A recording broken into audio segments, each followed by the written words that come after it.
How important is this tariff situation? It has the potential to be the biggest economic story of our lives. People are losing a lot of money on tariffs, and you're probably a matter of weeks away from empty shelves. And there's a button on the president's desk that says, end it right now. So can you tell me what a tariff is? I'll keep this very simple.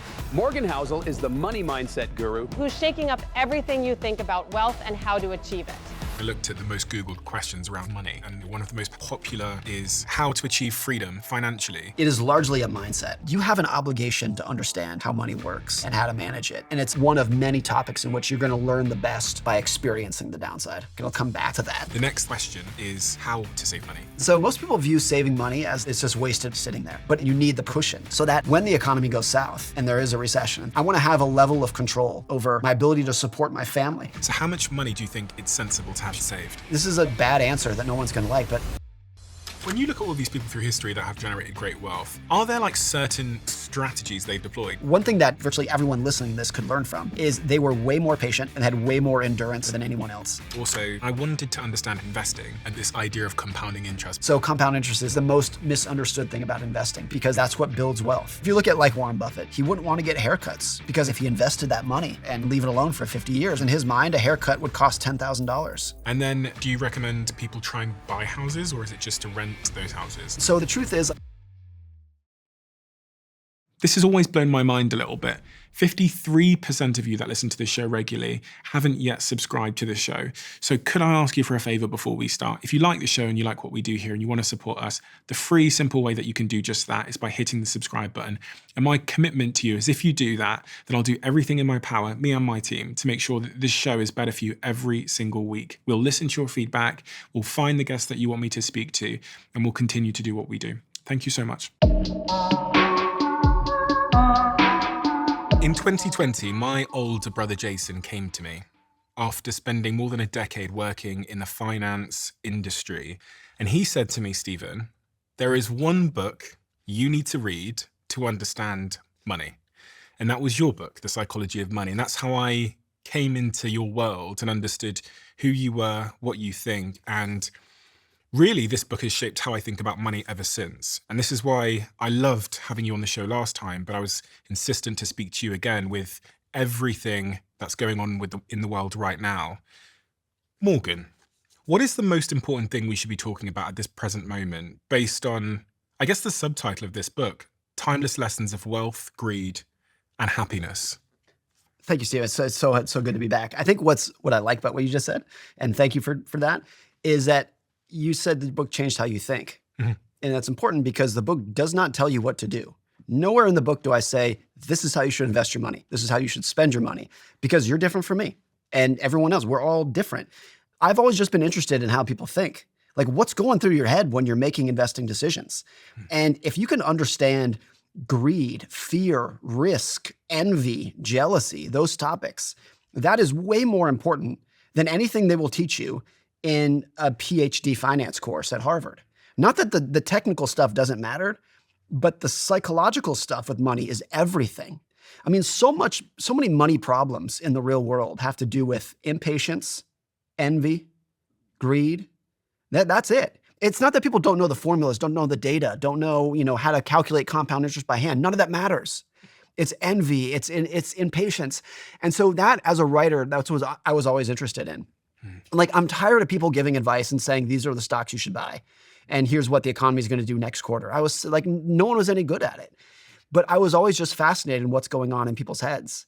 And you asked, why is that important right now? Well, I think it's always important. Like those topics of, the subtitle is Timeless Lessons, because I think a lot of these things were as true 1,000 years ago as they will be 1,000 years from now. Like greed and envy and impatience is just ingrained in how people think. It always has been. And so you see what's going on right now with tariffs in the economy.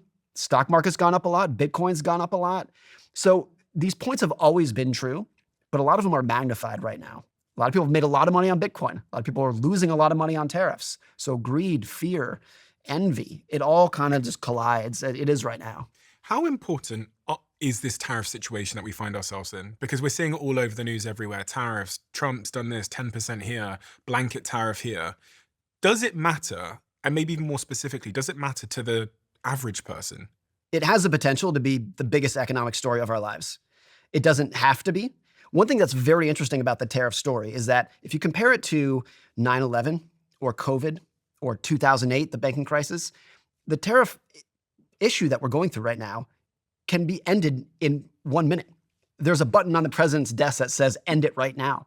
And even if that did happen, there would still be some lingering damage in terms of trust and reputation. But there was no button on the president's desk for COVID that said end this all right now. It didn't exist. And 9/11 and Lehman Brothers in 2008, once those risks hit, we just had to deal with them through their finish. This is different because it can and is changing by the day. So when people have a take on what's going on right now, that take might be stale an hour from now. But it's absolutely true that the global economy, to an extent that I think people don't appreciate enough, is a very complicated, intricate machine. And most economic problems come when people try to fiddle with that machine a little bit. They're like, oh, let's turn this dial by 1 degree and see what happens. And then oh, it blows up. Oh, I shouldn't have done that. Tariffs is let's hit it with a baseball bat a couple times. Let's hit it with a crowbar and see what happens.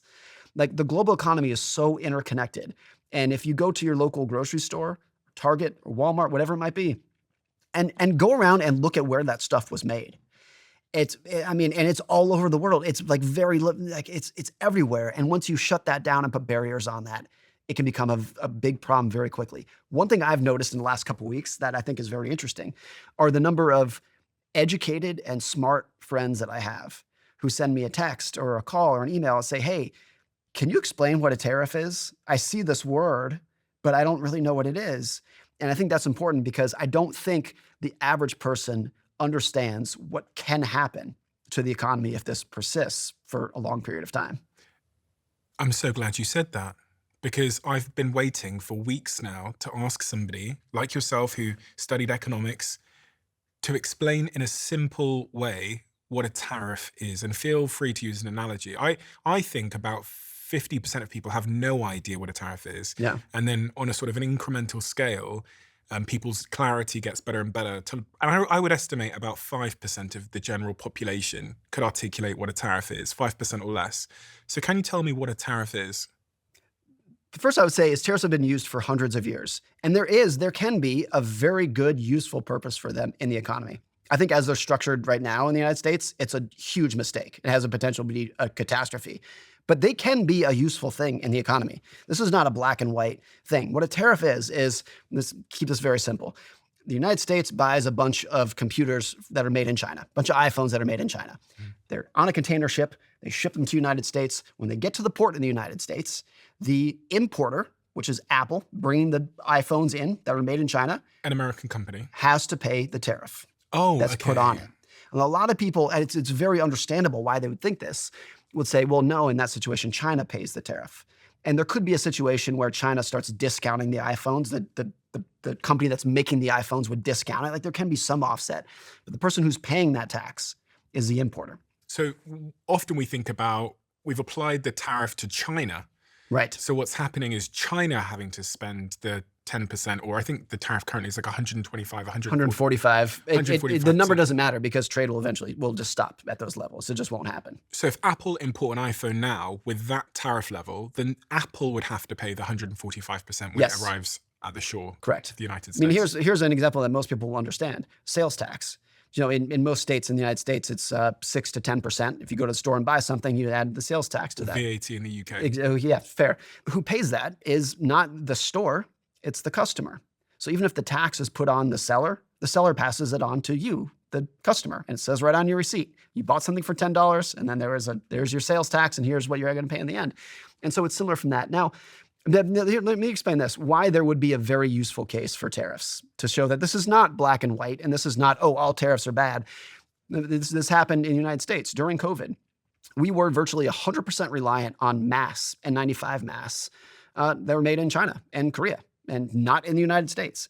And so when you have a medical crisis in the early days of COVID, and we're we need hundreds of millions of masks yesterday, they're all made somewhere else. We do not want to be in that situation. So it would absolutely make sense to have a tariff on masks to make sure that they are so expensive to import overseas that we have to start making them in the United States. That makes sense. Same with military equipment. You do not want to go to war with a country and be reliant on that country to make your military gear, your bullets and your bombs and your tanks and whatnot. absolutely makes sense to have a tariff on that to make sure they're made in the United States.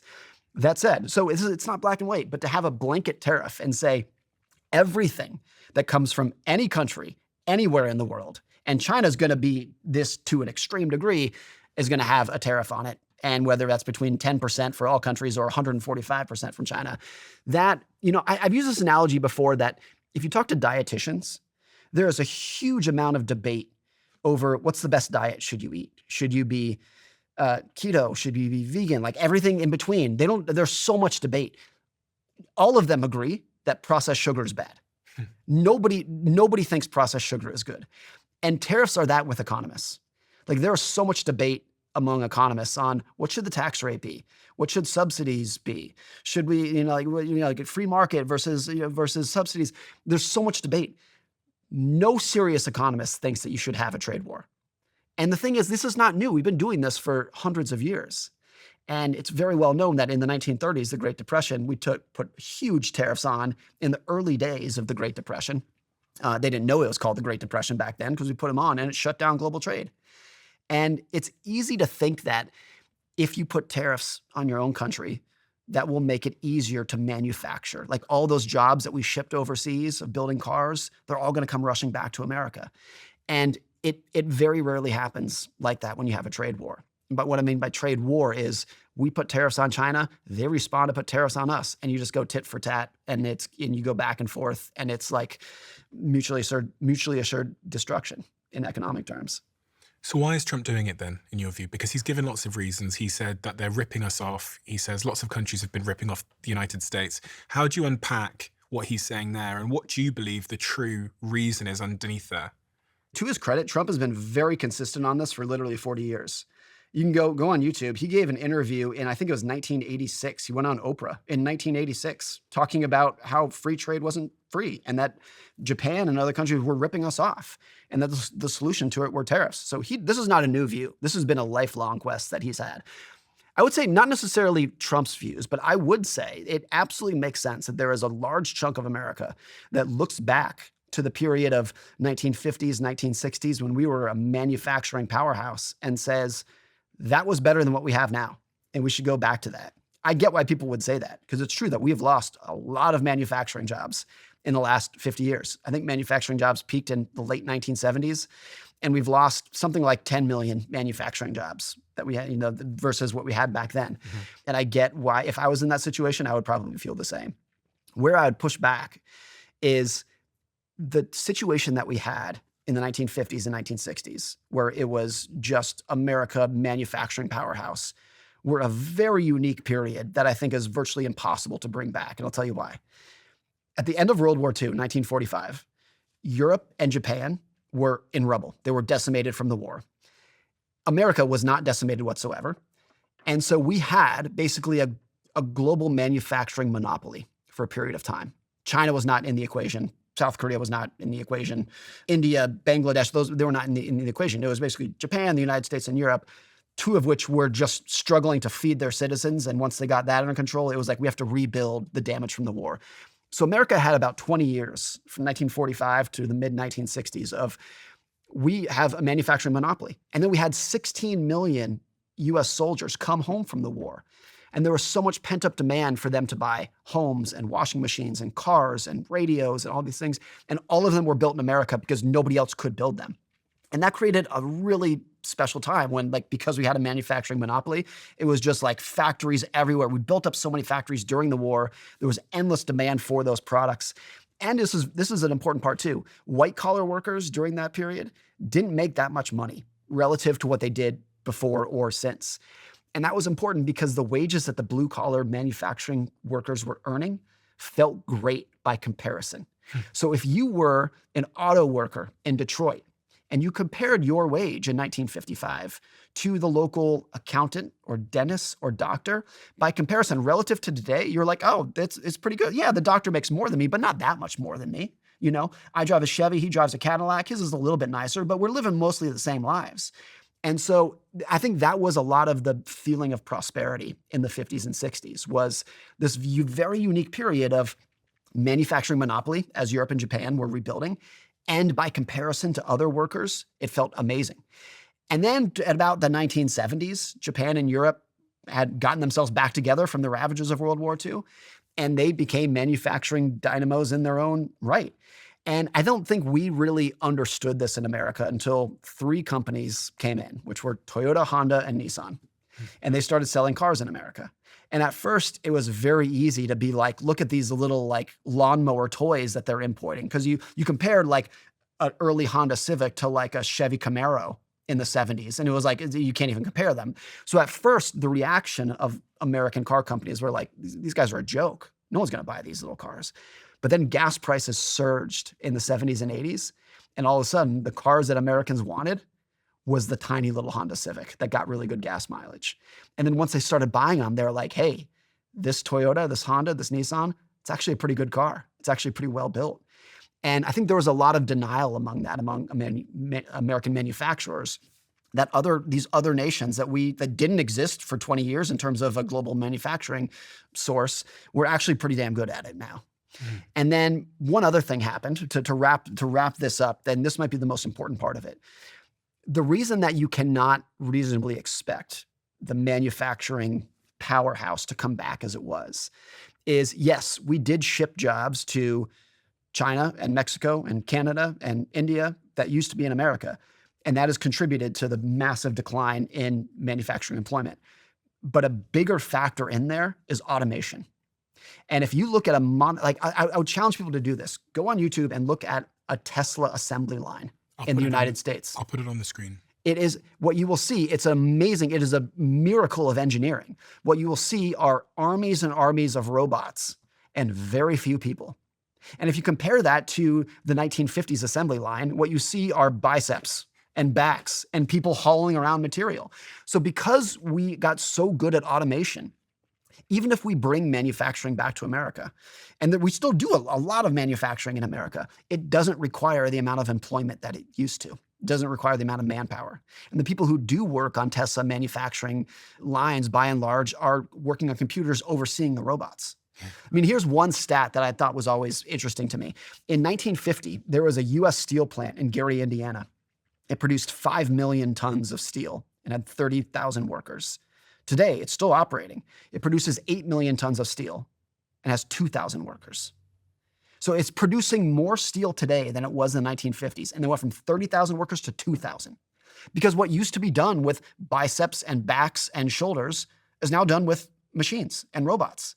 And it's no different than what happened in agriculture, where a farm 200 years ago was rakes and shovels. And today it's tractors and combines. Like that same thing happened to assembly. So to wrap all that up, like I understand and I empathize with people who say, we need to bring back manufacturing to America. We lost what we once had. I get that and I respect it.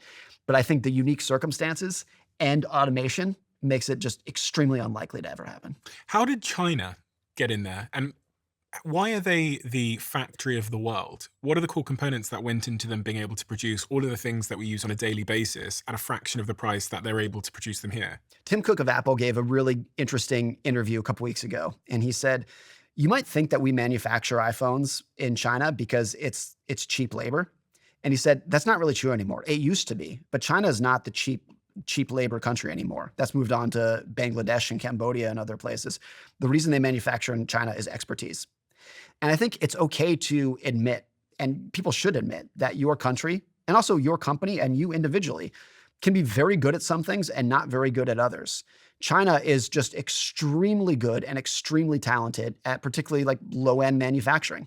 Low-end can be anything from, inflatable swimming pools to on up to like basic electronics. They're extremely good at it. I was talking to a CEO a couple weeks ago and he said, and he's generalizing here, but he said, if you go to a Chinese factory and you say, I want this part made, and here's step 1, step 2, step 3 on how to make it, they will do it better than anybody in the world. Nobody can beat them at that. But if you go to that same factory and you say, please go design me a new part, they're not very good at it. Americans are way better at that. And that's why the back of your iPhone says designed in California, made in China. Like it's just specialization of labor. And I think America is the best in the world at a couple things: entrepreneurship, technology, services, and like high-end manufacturing, like planes and rockets. And we're not the best in the world at low-end manufacturing. And that's okay. That's not an insult. That's not a put down. There's specialization of labor. And so I think China just got very good at one thing during a time when we've always been very, very good at different things. And I think that is why global is like why for a lot of people, not for everybody. So if you disagree with this, I get it. By why the economic system works so damn well over the last 30 years is because we really got good at specialization of labor. You design the iPhone, you make the iPhone, we're both better off for it. I want to play that clip you're talking about with Tim Cook because I remember seeing it as well. And it was a bit of an aha moment for me. For anybody that doesn't know, Tim Cook is the CEO of Apple, and he's been at the helm of Apple for more than a decade. And as you know, most of Apple's products, from what I understand, are made in China. There's a confusion about China that, and let me at least give you my opinion. The popular conception is that companies come to China because of low labor cost. I'm not sure what part of China they go to, but the truth is China stopped being the low labor cost country many years ago. And that is not the reason to come to China from a supply point of view. The reason is because of the skill and the quantity of skill in one location and the type of skill it is. Like the products we do require really advanced tooling. And the precision that you have to have in tooling and working with the materials that we do are state of the art. And the tooling skill is very deep here. You know, in the US, you could have a meeting of tooling engineers and I'm not sure we could fill the room. In China, you could fill multiple. I think when I watch that, I think that I can understand why there'd be a natural reaction for people to be like, no, if they can do it, we can do it too. And again, I don't think it's an insult to say like countries are, it's like we're really good at some things and less good at others. How could that not be true? Are they on a different living wage? From what I understand, is that? Oh yes, absolutely. I mean, so much of it is, if you asked Americans to work for those wages, they would absolutely refuse to do it just because of the expectations we have. And that's a good thing. We should be proud of that we have a standard of living which does not allow or people would not put up with earning $5 a day or whatever it would be. Which means that the products can be made cheaper. Yes. Significantly cheaper. Right. And this is where I understand why people might raise an eyebrow at this, but so much of what the modern system, how it's supposed to work is when you have that specialization, products become cheaper. And then the iPhone costs $1,000 when in any other world, it would cost $4,000 if we're building it in the United States at, paying wages that people would put up with in the United States. So what's the impact on the average person listening to this now? And if this trade war continues, if these tariffs continue, what is the impact they're going to see in their life? It's so unpredictable because, as I said earlier, it can literally change an hour from now. So anyone giving firm predictions of, oh, here's what's going to happen next, that's not how any of this works. But you can say, though, that if the tariffs last, one of two things will happen, or both of these two things will happen. Things that we import will get much more expensive, or what's more likely in places like China, if it's 145%, is the trade just stops. And then you're probably a matter of weeks away from empty shelves for certain products in certain cases. I mean, if you're buying, a pair of slippers from China for $1 and now all of a sudden they're $2.45. If you're an importer, for a lot of those situations, they'll say like, it's just not going to work. Or if the iPhone that used to cost $1,000 is now going to cost $2,500, Apple might just say, there's not really a market for that. We can't really sell those. Let's just pause and wait for things to happen. We're already seeing that. I'm sure this news will change by the time this airs. This is moving so quickly, but our shipping container imports from China have plunged in recent weeks, which is exactly what you would expect when you put that high of a tax on it. I mean, if you were buying a house for $1 million and all of a sudden they put on 145% tax on that, you're probably not going to buy the house.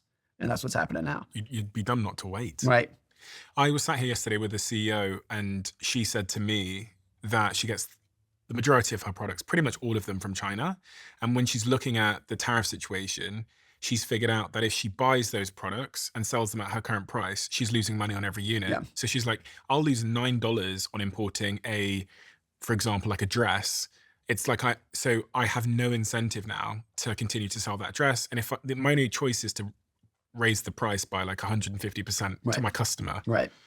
The two likely outcomes, if it persists, are much higher prices and empty shelves. And I don't think anyone knows when or to the extent that could happen. And the button on the desk that says end this all could be pressed before that happens. But if it persists, that's what's likely to occur. What about the impact it has on trust in the United States? Because Yeah, it's huge. can you explain that to me? Trust is hard because you don't know how valuable it is until you lose it. But once you lose it, you're like, oh, that was everything. And, foreign investors, people who don't live in the United States, have $30 trillion invested in America. That's just in stocks and bonds. That's not housing or office buildings, just in stocks and bonds, $30 trillion that they've invested. And a lot of the reason they do that, well, there's many reasons. One of which is because it's by and large seen as a trustworthy economy, a stable economy, an economy of rules and predictable laws and trust that you could not say the same about Russia. And so when global investors are looking where to park their money, this has been the case for the last 80 years. America is usually at the top of that list. There's also a thing where a lot of the reason that they invest money in the United States is because they have to, because they have a trade deficit with us. So if China is selling us a lot more stuff than they're buying from us, like we're importing a lot more from China than we're exporting back to them, they're going to end up with a lot of US dollars. And what they need to do something with those dollars. They have to invest them somewhere. And historically, that's been in treasury bonds, which lowered our interest rates, and that was good for everybody. And what's a treasury bond? It's debt that the government issues from the federal government. So it's a bond. You're loaning money to the government, and they're promising to repay you plus interest. Okay. So less people are going to do that if they have less trust in the United States. Less trust and also less need to do it because they don't have as many dollars that they need to invest.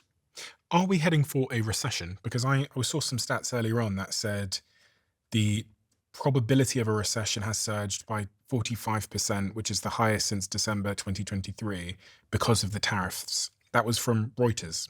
It's interesting when people point like the odds of recession at 45% because they can't be wrong.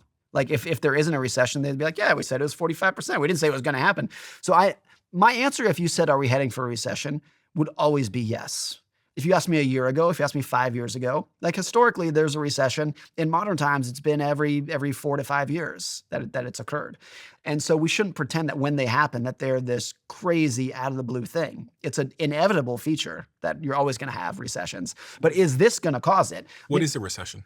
A recession technically is when GDP in the economy, GDP is just like economic output, how much the economy is moving. When that declines for 2 quarters in a row, that's the technical definition. For most people, you don't need to worry about technical definitions because a recession in your mind is when you are feeling worse off economically for a long period of time. When you feel like you can't get a job or your neighbors, your roommates can't get jobs and it's starting to hurt on you. It's kind of like, what's the definition of being sick? Well, it's when you don't feel good, but you can get more technical than that. But a recession for most people is when you don't feel good economically. You're not concerned about a recession? It's not that I'm not concerned, but it would be like saying if you live in Florida, are you concerned about hurricanes? The answer is yes, you should be concerned about hurricanes, but you also know with 100% certainty that they're going to come. If you choose to live in Florida and you live in Florida for 40 years, you know you're going to get hit by one, 100% chance. And so it's not that I don't worry about it, it's that I think it is inevitable. Always, no matter what's going on. This has nothing to do with tariffs. That's always been the case. And so this is where, at the individual level, personally, like room for error in your finances is so critical. What I mean by that is just like savings, cushion, being scared of debt. It's when you're gainfully employed and you have a good paycheck and the stock market's going up and Bitcoin's going up, everyone feels great. You feel amazing. And it's very rare in that situation that you want to envision yourself losing your job or losing a job and not being able to find another one for 6 months or needing to move or getting divorced or having a medical illness. Like no one wants to envision that. But the truth is, like, what are the odds that at least one of these will happen to you and I over the next 30 years? Major job loss or just a major impact in our businesses. Divorce, cancer, wayward children. I can go on down. What are the odds that at least one of those will occur to you and I in 30 years? Very high. 100%. Yeah. And for a lot of people, they'll experience all of those. And so the idea that life is fragile, the economy is fragile, countries are fragile, is like people don't necessarily want to admit that because it's hard to get out of bed in the morning if you admit that to yourself. But I think it's inevitable. And it doesn't have to be necessarily scary if you have the right like psychology around it of just, yeah, like when times are good, I don't expect them to last forever. That's not how the world works. And the right finances around it of like, yeah, when times are good, I'm going to save because I know this might not last forever. And what I value more than anything with money is independence. It's not flashy cars or homes. I want to be independent so that when the economy goes south and there is a recession and things are going bad, I want to have a level of control over where I work, where I live, what I'm able to do, my ability to support my family. That's the top of the list. And so when things are going well, and for a lot of people, they haven't for the last couple of years, but for a lot of people they did. I think that's always important is like, I think it's a major psychological skill in life in general. This goes beyond money, is recognizing when things are abnormally good and preparing yourself for them to go the other way as they inevitably will. Independence you value. It sounded like freedom to me. Yeah. Can you tell me how to achieve freedom financially and what I should be thinking about in the context of a world that's changing at such incredible speed? When we're talking about tariffs and recessions and now AI, I've been thinking over the last couple of weeks, like, what should my personal financial strategy be? How should I be thinking about it? Is it a strategy? Is it a psychology? Is it a mindset? What is it that I should be thinking about to survive this area of tremendous change and Trump economics and get through the other end with that freedom and independence that you and I both desperately value? This sounds like such a squishy BS kind of answer, but I think there's a lot of truth to this, and I'll explain in a second. It is largely a mindset. And that sounds crazy, but I'll explain what I mean. My grandmother-in-law, she passed away a couple years ago. She was 92 when she passed away. She, for 30 years, she lived off of nothing but Social Security. I think she got $1,700 a month from Social Security. And she had nothing else. No savings, no pension, no nothing. She was the happiest person. I've met half a dozen billionaires in my life. I'm sure you have as well. None of them were as happy as she was.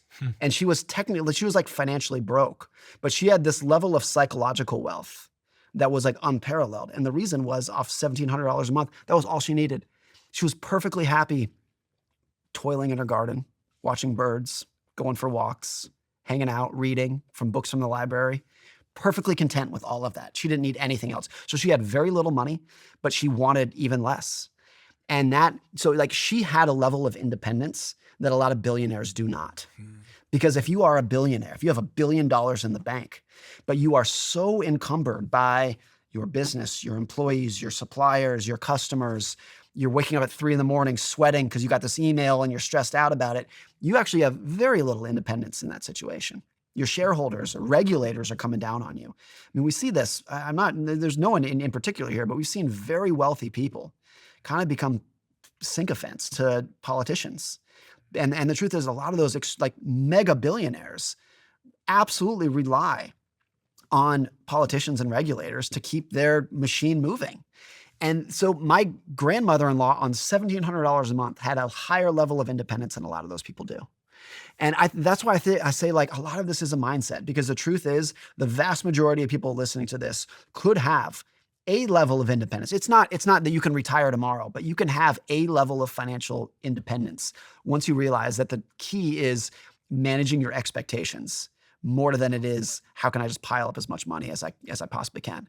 It's easy to think like, how do you become financially independent? Like, save a ton of money. And there's truth to that. Of course, that's part of it. But more of it is just in like, what kind of life do you want to live? Because if your expectations are growing faster than your net worth, it's never going to feel like you'll never be independent. Never. You have $100 billion, but if you want more and more and more, like it's never going to feel like it's enough. Or if you enjoy bird watching and reading books, like my grandmother-in-law, $1,700 a month, you're all set. You're set for 30 years. You're rich. You're rich and free. She was psychologically rich, even if she was financially poor. And I think that's the biggest thing about it. Adam Smith, who was the greatest economist to ever live, this was 300 years ago, he once wrote about this. He was like, why do people work so hard? And he was just like, that's a simple question, but why do people work so damn hard? And he's like, it can't just be for our sustenance, because even poor people, as he was writing about it, had homes and adequate food most of the time. He's like, there has to be something else. And what that something else was, he wrote, was to be seen by other people. And it was attention and admiration. They wanted to be getting rich so that they could have a bigger house and a nice car, not in his day. But they wanted attention from other people. But he was like, it's not that you needed the money. Because even in his day, 300 years ago, in Scotland, I think he was like, look, people have homes and food. Like, what are they doing this for? And he was not criticizing that. Like, his whole point was like, they're going out and innovating. We're going to have great technology. And like, it's great to go do that. But the reason to do it was not because they had to stop. Now, of course, most people to get shelter and food do have to keep working. But they're working more than they absolutely need to because they want something else besides independence. Is there an evolutionary basis for this? I was thinking the other day after watching an interview with Naval, where Naval talks about how, from an evolutionary perspective, humans don't really understand the concept of wealth because once upon a time when we were cavemen and women, wealth was what you could carry. Yeah. But we do understand the concept of status, which really meant a lot to us in our sort of tribes and was life or death for many of us. So even though billionaires get all the money in the world, the next thing they want to do is start a podcast. Yeah. You know what I mean? Right. Because there's just not enough. Like everyone I know. Well, that, what a like, lot has of an them do exit. too is when they have all the money in the world, what they want is immortality. And you see these guys trying to live forever. Yeah. So that happens as well. That's interesting. But Harvey- that's linked to status because status was longevity. Yes. Like if you had status, you had food, you had the reproductive potential once upon a time. Yeah. So it's the same evolutionary sort of desire to like live survival. Yeah. Harvey Firestone, who was a tire magnate 100 years ago, Firestone tires during the explosion in cars 100 years ago, he wrote about this in his biography. He was like, every rich person he knows, once they get money, buys a house that is way too big than they need. Not only bigger than they need, bigger than they want. Because a giant house is just a huge pain in the ass. The roof is leaking and like everything's breaking down. It's a huge pain to manage. So he wrote in his biography, he was like, why do we do this? And he was like, he did it too. He was like, I bought a house that is way bigger than I want. And it's a pain, it's a burden, but we all do it. And he's like, why? And he's like, it has to be status. There's no utility to a 40-bedroom house, zero. There's a lot of downside in upkeep. But he was like, every one of us does it. And he said even Henry Ford, who was like the cheapest SOB out there, lived in a giant mansion in Detroit. He was like, it's so natural. And he was like, it's just because we want to show other people. It's not utility. It's not making our lives better. It's actually making our life worse. But we have this evolutionary desire to show people that we've made it. That's the calling card. But if it's hardwired, then is there much we can do about it? I think it's true that virtually everyone who I really admire in life, by and large, they're not hugely successful people that you've heard of. They're just people who I've met, and they're ordinary people with ordinary jobs. But I'm like, man, you seem like you've got it all figured out. They took themselves out of the system that they were supposed to be in. And they're like, I'm just going to figure out my own way. And there's a really interesting story. A guy named Chuck Feeney. He started a company called DFS, the duty-free stores in airports. Mm-hmm. He made, I think, at the peak of his wealth, he was worth about $9 billion. And this was like in the 90s when that was a lot of money. Still is a lot of money. But the well-known part of Chuck Feeney is that despite that wealth, he lived like an ordinary person. He lived in a one-bedroom apartment. He flew coach. He drove like a normal car, lived like a normal guy. And some people criticize that from that. He gave all of his money to charity. He gave $9 billion away, lived like a monk himself. The less known part of Chuck Feeney that I think is more important is that when he first got wealth, he became wealthy in the 1980s, he lived the life of a billionaire. He had a fleet of private jets. He had mansions all over the world. He had a yacht. And after doing it for a couple of years, he was like, I don't like any of this. He's like, I like being an ordinary, simple person. And so I'm going to go live an ordinary life. I don't care what the world tells me this is what I should want now that I have money. But he's like, but I don't. I want simplicity. And what I like about that is not that he chose to live like a monk, because I personally wouldn't want to do that if I had that. I would have a jet if I had that kind of money. So it's not to say that he did it right, but what I like that he did is that he said, I don't care what the world tells me to like. I'm going to do it on my own terms. And that's true independence. That's true status. That's true status too. He's like, I don't care. That's the ultimate definition of FU money. Of like so much money that like, I don't care. Like you tell me I'm supposed to live in a mansion in Beverly Hills, but I like my 1-bedroom apartment in San Francisco. I like my buddies over here. Another person who's done that to a very real extent is Warren Buffett. Lives in the same house today that he bought when he was 27 or whatever it was. And he's got 100 billion or something. Right. And of course he could live anywhere. He could buy anything, but he likes being with his friends, doing it on, likes playing bridge with his buddies. In the first case, though, that gentleman had to have his dream fail him first before he realized. And so this raises another question, which is, does the viewer at home have to make the $100 million and then taste it, buy the mansion, to realize that it was never about the mansion? I think the answer to that is yes. Oh, gosh. That it's very difficult. You know, there's a thing where, I forget who said this, but like they're responding to the quote, money doesn't buy happiness. And they're like, okay, but let me go figure that out for myself first. Like if you don't have a lot of money and you see rich people tripping over themselves, and people like Will Smith saying, like, I was no happier at all when I was rich than when I was poor. Actually, I was happier when I was poor. If you are poor, when you hear that, you're like, bullshit. I don't believe it. I have to go figure it out for myself. I think a lot of lessons in life you have to learn firsthand. Especially when all the problems staring you in your face are somewhat associated to money. Like the pain in your belly, the bills on your desk, the threats from the court. I'm thinking of myself here that I was getting the letters coming through with the red text on them telling me that my credit cards were going to be shut down. The inability to feed yourself, to socialize with your friends, the heating in your house, your child's pencil case costs, all of it seems to circle back to money. And so when you hear people who are wealthy being subjectively honest about their own experience and then what's made them happy, it is hard to hear. Yeah. Like I was just imagining if I was hearing this, these stories when I was in that situation, I would still fucking go for it anyway. Right. Now, let's say that there's a big difference between not being able to buy food for your kids and making $200,000 per year. Yeah. And the difference between $10,000 a year and $200,000 a year is massive. Yeah. Takes away so many stresses, so many worries about being evicted and whatnot. But the difference between $200,000 and $500,000 is not that much. And the difference between $500,000 and 20 million is not that much. And the difference between 20 million and 20 billion is zero. I think that's a lot of what it comes down to. And even I think there is such thing as like a peak net worth that you would want in life, after which all the money that you accrue becomes like a social liability. I mean, who has more social liability or like pressure than the mega rich? Elon Musk, Bill Gates, Jeff Bezos. There's like a huge amount of pressure. Like you better donate this money and you better do a good job doing it. Kind of thing. And I think that number of like, and at a much lower, like realistic level for people, it's when your friends learn you make a lot of money and we go out for dinner and they're like, you're paying, right? And that's a small thing, but it can really grate on people that like, oh, it's going to change how people think about me. Now, that's a good problem to have, of course, but it's a thing. And I think the idea of there is a maximum amount of there is a net worth level at which your happiness is going to be maximized. And it's probably lower than you think. Do you think it's important for people to have an idea what their number is?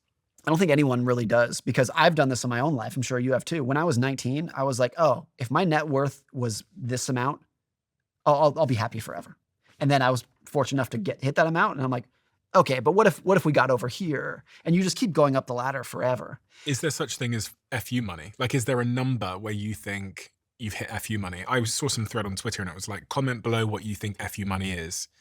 And it was interesting to see the variation. I have a friend, Ben Carlson, who's a great financial writer. He came up, this is very subjective, there's no science behind this, but he was like, a net worth of $7 to $10 million is you can live an amazing life in the United States, have an amazing house paid for, send your kids to great schools, go on great vacations, drive brand new cars on $7 to $10 million. And he brought that up. Some people might wince at this, but he brought that up of it's a lot less than people would think, because there'd be a lot of people who would be like, oh, I'm gunning for 100 million, even if that's just a fantasy, it's a dream. And $7 to $9 million is out of reach for a lot of people, no matter how hard they're working. But I think particularly for young people who their definition of, I think about my son a lot. He watches Mr. Beast. Mr. Beast is an amazing guy. I think he's one of the great guys, but because of Mr. Beast, like my son's definition of wealth is a private island, a private jet, keep your hand on the table and win $1 million kind of thing. It's a different level. Whereas when I was growing up, like ordinary people drove dirty pickup trucks and rich people drove clean pickup trucks. That was the stratification of what I saw growing up. And I think because of social media and other things, kids have a very different view on what like financial wealth actually is these days. Going back to this issue of tariffs, recession and everything that's going on at the moment, are there any things practically for those that don't understand the economy and economics generally, that we should be thinking about to make sure that we don't get burnt? This is less advice going forward, more than just like something to remember next time, which is that if you're worried about being laid off, if you're a small business owner worried about going under, the need for room for error and cushion and savings and backup plans were just as important a month ago as they are today. You're just learning how important they are today. And I challenge you to remember that in the future, when this is all over, whenever it's all over, that when the economy is going well and you feel stable in your job, stable in your career, that is when you absolutely need backup plans and room for error and savings and eschewing debt and whatnot. I have a very high level of cash as a percentage of my net worth.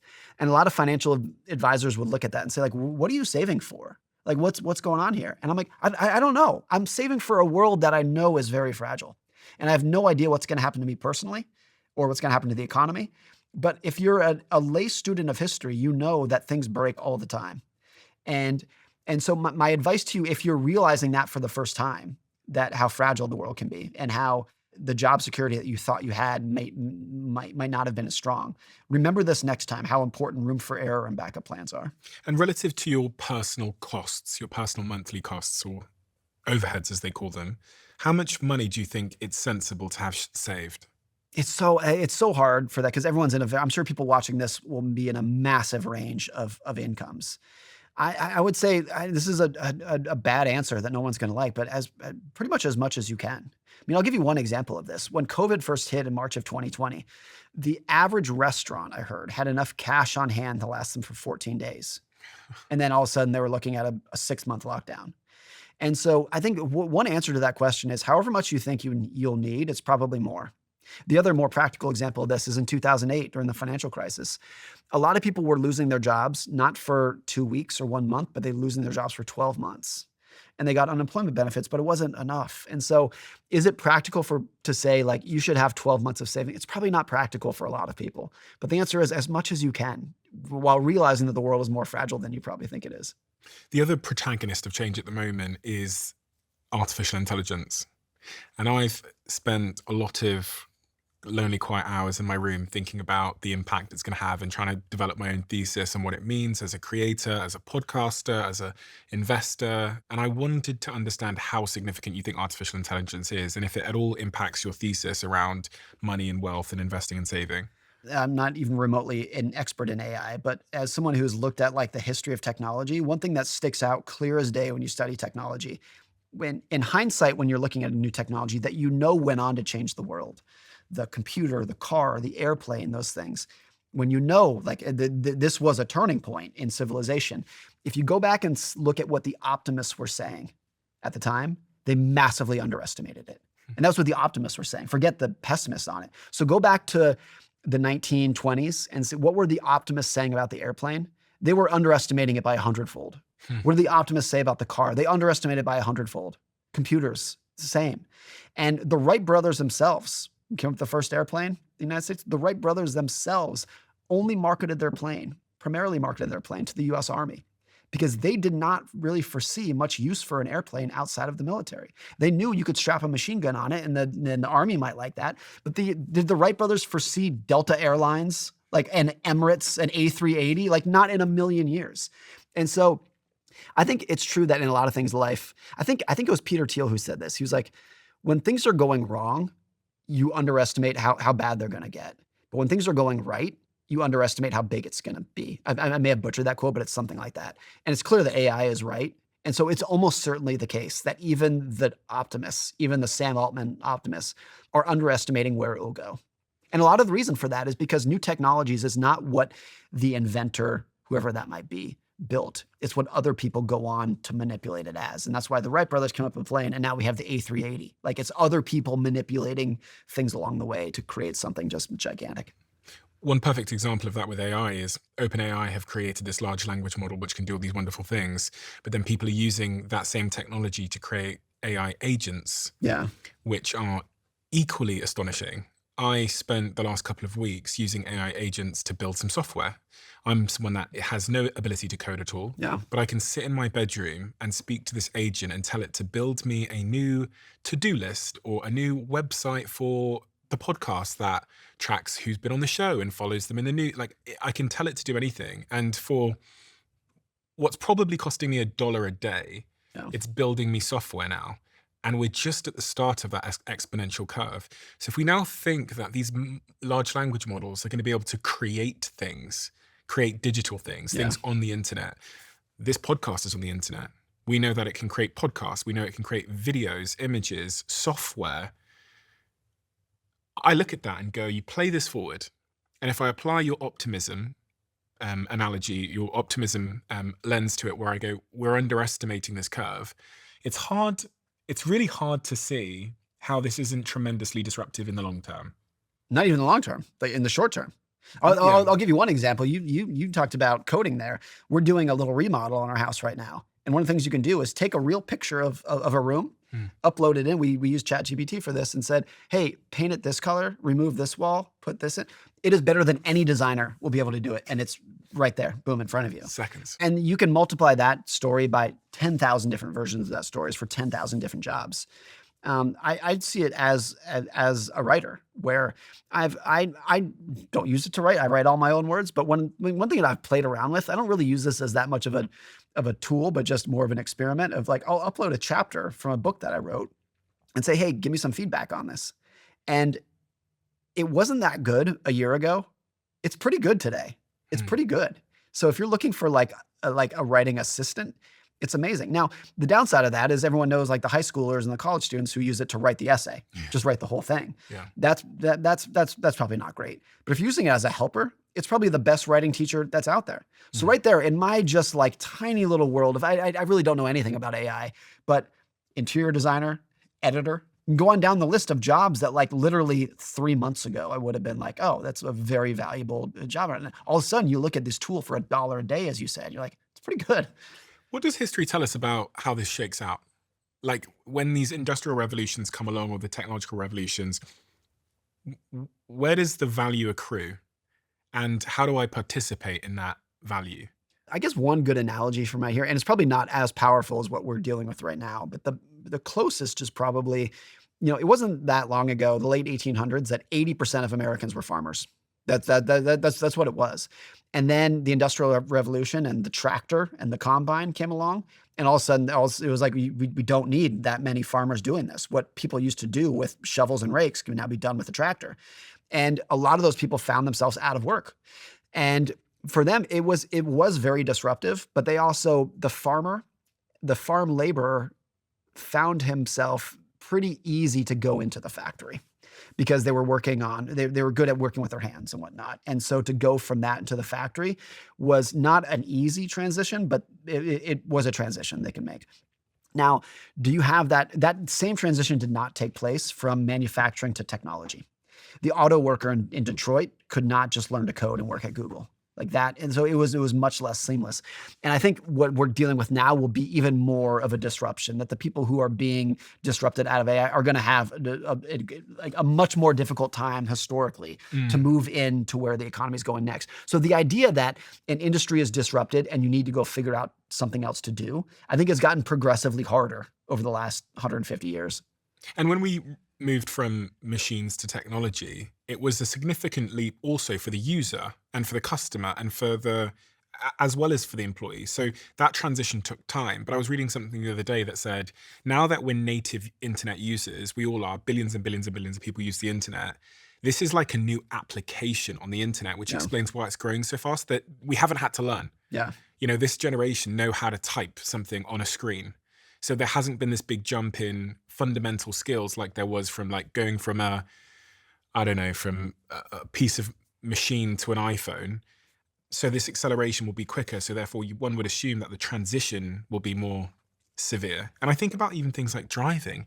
I think Tesla are releasing in Austin this month or next month the first autonomous vehicle, the Cyber Taxi, the Robotaxi, whatever it's called, and it has no steering wheel. Yeah.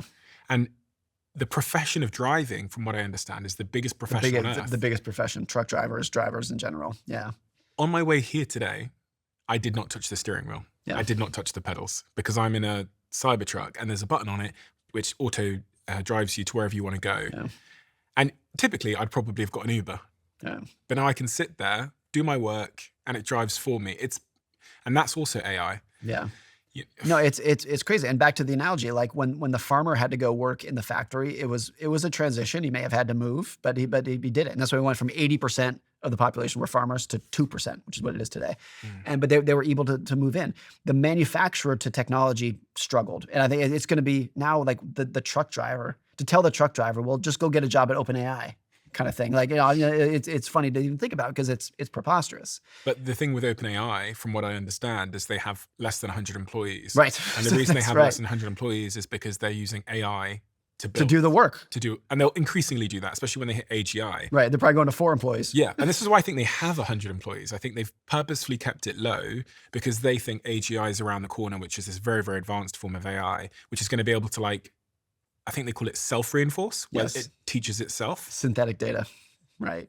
So, Kind of going from there. Now, I think if there's an optimistic side, it's always been, it was the case that when farming was being disrupted, there were a lot of people who just said, these people are never going to find jobs. Like if you put the farmer out of business, it sounds comical today, but there was a big push when the car came about to be like, no, like what are all the horses going to do? Like have some dignity for the horse and the people who are raising horses and whatnot. So it's always been the case that you cannot foresee what's going to happen next. And the optimistic side of capitalism is as messy and as hard and as much personal damage as you can cause to families along the way. Those people will eventually figure out something to do. And when people say that, it sounds so callous and coarse. And that's why you have so much debate and angst and anger and things like disagreements like with what we're dealing with tariffs right now. you have your son in the green room watching us right now. Yeah. How old is he? 9. 9. Okay, so he's got some decisions ahead. He's wincing right now, I'm sure. Now that we're talking about him. But what if, in terms of him building his career, Yeah. acquiring skills, generating wealth, based on everything you know about how people have made money through history, what are the prevailing skills that your son would have to assure that he makes money regardless of what the industry is? Learn how to communicate. Learn how to get along with people you disagree with. I think that's a very underlooked skill in life, is particularly in a social media driven world where people have very different views on fundamental topics. Learn how to get along with people who you disagree with. Learn how to communicate. Those would be the top 2. Those are extremely high level. Like I'm not saying go learn calculus 4 kind of thing or go learn engineering, but those are timeless skills. And I think those 2 skills can get you pretty far in life. And I look back at myself. I don't know if you had a similar example of this, but I was not a good student. My ability to do math is not any good. My grades in science were not any good whatsoever. I think if there are 2 skills that I didn't even know it at the time. I was not really like conscious that I was doing this, but learn how to communicate and don't be a jerk. Like just learn, because that for me as a writer, that was like learn how to communicate as writing, and in the writing business, learn how to get along with people so you can move ahead, move your career, like be nice to this person so you can move on up. I think you see that a lot. What about in terms of money, making money? When you think about great people through history that have accrued a lot of wealth, what principles would you instill in him so that he had a money mindset? It's hard for a parent. I'm not filthy rich by any means, but I've sold a couple books, and it's hard as a parent to be like, I want to use money to give you a good life, but I don't want to spoil you. The last thing I want is for you to be a spoiled little brat. And it's very difficult for a lot of parents to do that. And so one of the things that I want him to learn about money, and I want him to learn in a very stark way, is like, learn the scarcity and the value of $1. And I think the only way to do that is to experience it firsthand. So when he was born 9 years ago, I wrote him a little letter, and I published this on a blog. And one of the things I said was, I hope you're poor one day. And I said, not struggling, not broke, but I hope the only way to understand the value of $1 is to experience the power of its scarcity. And I hope there's a period when my wife and I are able to say, like, look, like you're never going to fall flat on your face. You're not going to be homeless. You're always going to have good health care. But I hope you're able to experience the scarcity of $1 so you value it. I did. My parents taught me that in a way that they didn't need to, but they let me be poor for a while. And most people will experience it because they have, that's a situation they're in. So that's one thing I think about, and I think actually quite a few families deal with that is like, how can you help your kids? And it goes beyond money. This is, so many, the helicopter parent era is, I want to protect you from downside at all cost, emotional downside. And I think money is one of many topics in which you're going to learn the best by experiencing the downside. For anybody that likes matcha, for anybody that likes lattes, one of my companies has just launched canned matcha lattes. And I was speaking with the founder, Marissa, and she said that creating this product has been no easy feat. They tried launching in 2021, but as is often the case in business, the development process turned out to be extremely complex. So they've spent the last 4 years testing and refining every single detail to create this, which is a Perfect Ted matcha vanilla latte and a Perfect Ted matcha strawberry latte. So what we have here in these cans is barista quality matcha straight from the can, and it tastes like it's just been made from your favorite cafe, naturally sweet and naturally creamy in a can. And the reason why I've invested in this company and I drink matcha is because matcha as an energy source gives me lasting energy without the big crashes that I get from other products. Grab their ready to drink canned matcha lattes at Waitrose, Tesco's and Holland & Barrett and perfectted.com, where you can use code Stephen40 for 40% off your first order. Men are struggling in a variety of different ways. And obviously your son is going to be a man someday. If I think about some of the stats here, men's labour force participation has declined dramatically over time. For prime working age men between 25 and 54, participation fell from 98% in the 1950s to about 80-something% in 2024. 10.5% of men aged 25 to 54 were neither working nor looking for employment, compared to with just 2.5% in 1954. And we had a study that came out in the UK recently, I think it was the Centre of Social Justice, that showed that for the first time in a long time in recent history, more young men are out of work than young women. And I think it was like 1 in 7 men are out of work. Yeah. So it's a different world for a man, but we still have the sort of prehistoric caveman mindset of being a protector and a provider. Yes, but absolutely. the world has changed. Yeah. I think it was Scott Galloway recently said that like a really aspirational definition of manhood is wanting to procreate, provide, and protect. You want to have kids, and you desperately want to provide for your family and protect your family. And I do think that there's men all over the world to a higher degree than there's ever been that feel like those 3 things are out of reach for them. And because of this, a lot of people get involved in get-rich-quick schemes. Yes. Crypto coins, meme coins, all this stuff. Daniel Kahneman, the great psychologist, passed away last year. He had a saying. He was like, when all of your options are bad, you become very risk-taking because you have nothing to lose, kind of thing. So whenever you see people participating in get-rich-quick schemes, you know it's because they feel like all their other options are bad.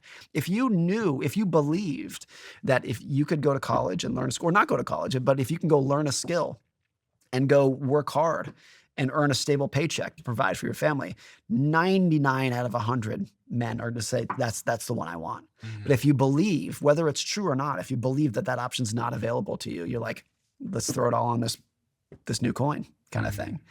And so I think you see that quite a bit. There's a lot of things in life where you see people making bad decisions or what you think are bad decisions, and it's easy to mock them or look down upon or to say they're idiots. But like deep down, there's always a reason that there's a deeper reason why they're doing it. And for a lot of these things with financial risk taking, it's like a lack of, not necessarily a lack of self-esteem, but a lack of self-confidence in their ability to earn a good, dignified, stable wage to provide for their family. Testosterone plays a role though, no? Because when we think about who becomes gambling addicts and who takes the biggest risks with finances through history, it's often men. Women do seem to be generally better with managing money than men. Yeah. With men, what a lot of it is the inability to say that's enough, particularly with the risks that they're taking. So you see this with a lot of hedge funds. Hedge funds are just giant investing pools of money of like rich people on Wall Street managing money. They have quite a long history, not lots of them, but quite a long history of them blowing up. And it's because this very smart, genius, billionaire Wall Street trader who has a PhD from MIT could not say that was enough. They kept taking more risk until it blew up. And we definitely see with women managing money that they tend to not earn as high returns on any given year, but they don't blow themselves up so to speak, financially. So they're like, men are much more willing to swing for the fences. And women are much more willing to say, I'd like to just take a calm, casual swing, but I want to keep it going for a long period of time. Now, who's going to do better over the course of a lifetime in that situation? Your book profiles a few scenarios of who does better over a lifetime. And although I read your book, I think it must have been 4 years ago, I will always remember reading a story about it. I think it was like a stockbroker that you write about in your book. His name was Jesse Livermore. Tell me that story. Jesse Livermore was a trader, a Wall Street stock trader about 100 years ago. Did most of his work in the early 1900s through about the 1920s. And he was the best in the world at getting rich. And he had no ability whatsoever to stay rich. I think he became the equivalent of a billionaire, adjusted for inflation, 4 separate times and went bankrupt 4 separate times. He eventually, at his end, committed suicide when he went broke for, I think, the 5th time. And in between there, he would become literally the richest man in the world at one point. But he had no ability to say, that's enough. So when he was the richest man in the world, he just kept taking more risk, more risk, more risk, and then it blew up. And he did it over and over and over and over again until he eventually killed himself.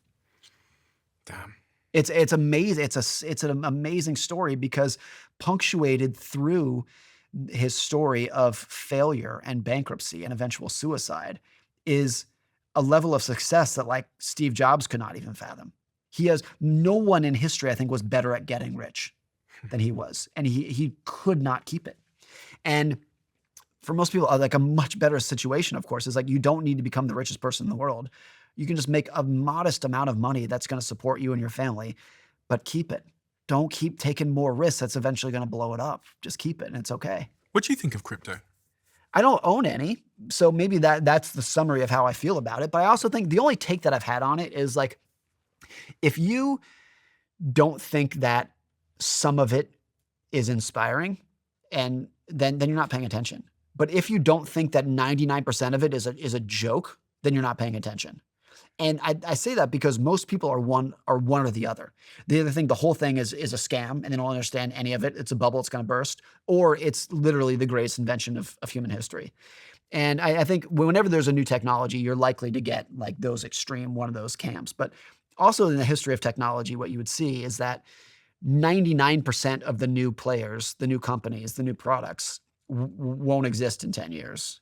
And a couple of them will turn into Ford or Microsoft or whatever it might be. That's always been the case. So you can't envision a world in 20 years in which crypto is not having a big part of the global economy. And I also think you cannot envision a world in which in 20 years, 99% of what exists today doesn't exist anymore. Yeah, I have owned Ethereum for a long time, and more recently I just changed it all into Bitcoin because I think Bitcoin is the safest bet. So it seems to be where institutional money has gone to.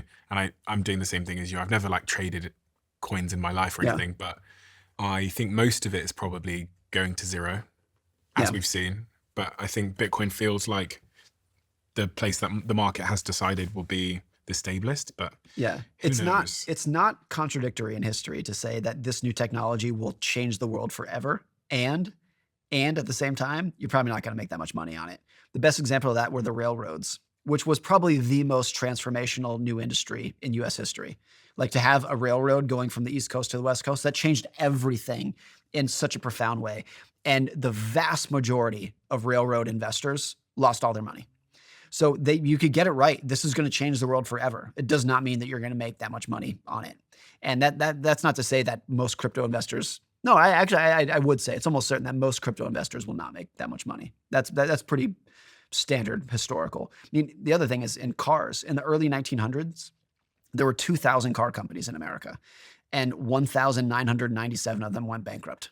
You ended up with GM, Ford, and Chrysler. The rest virtually disappeared.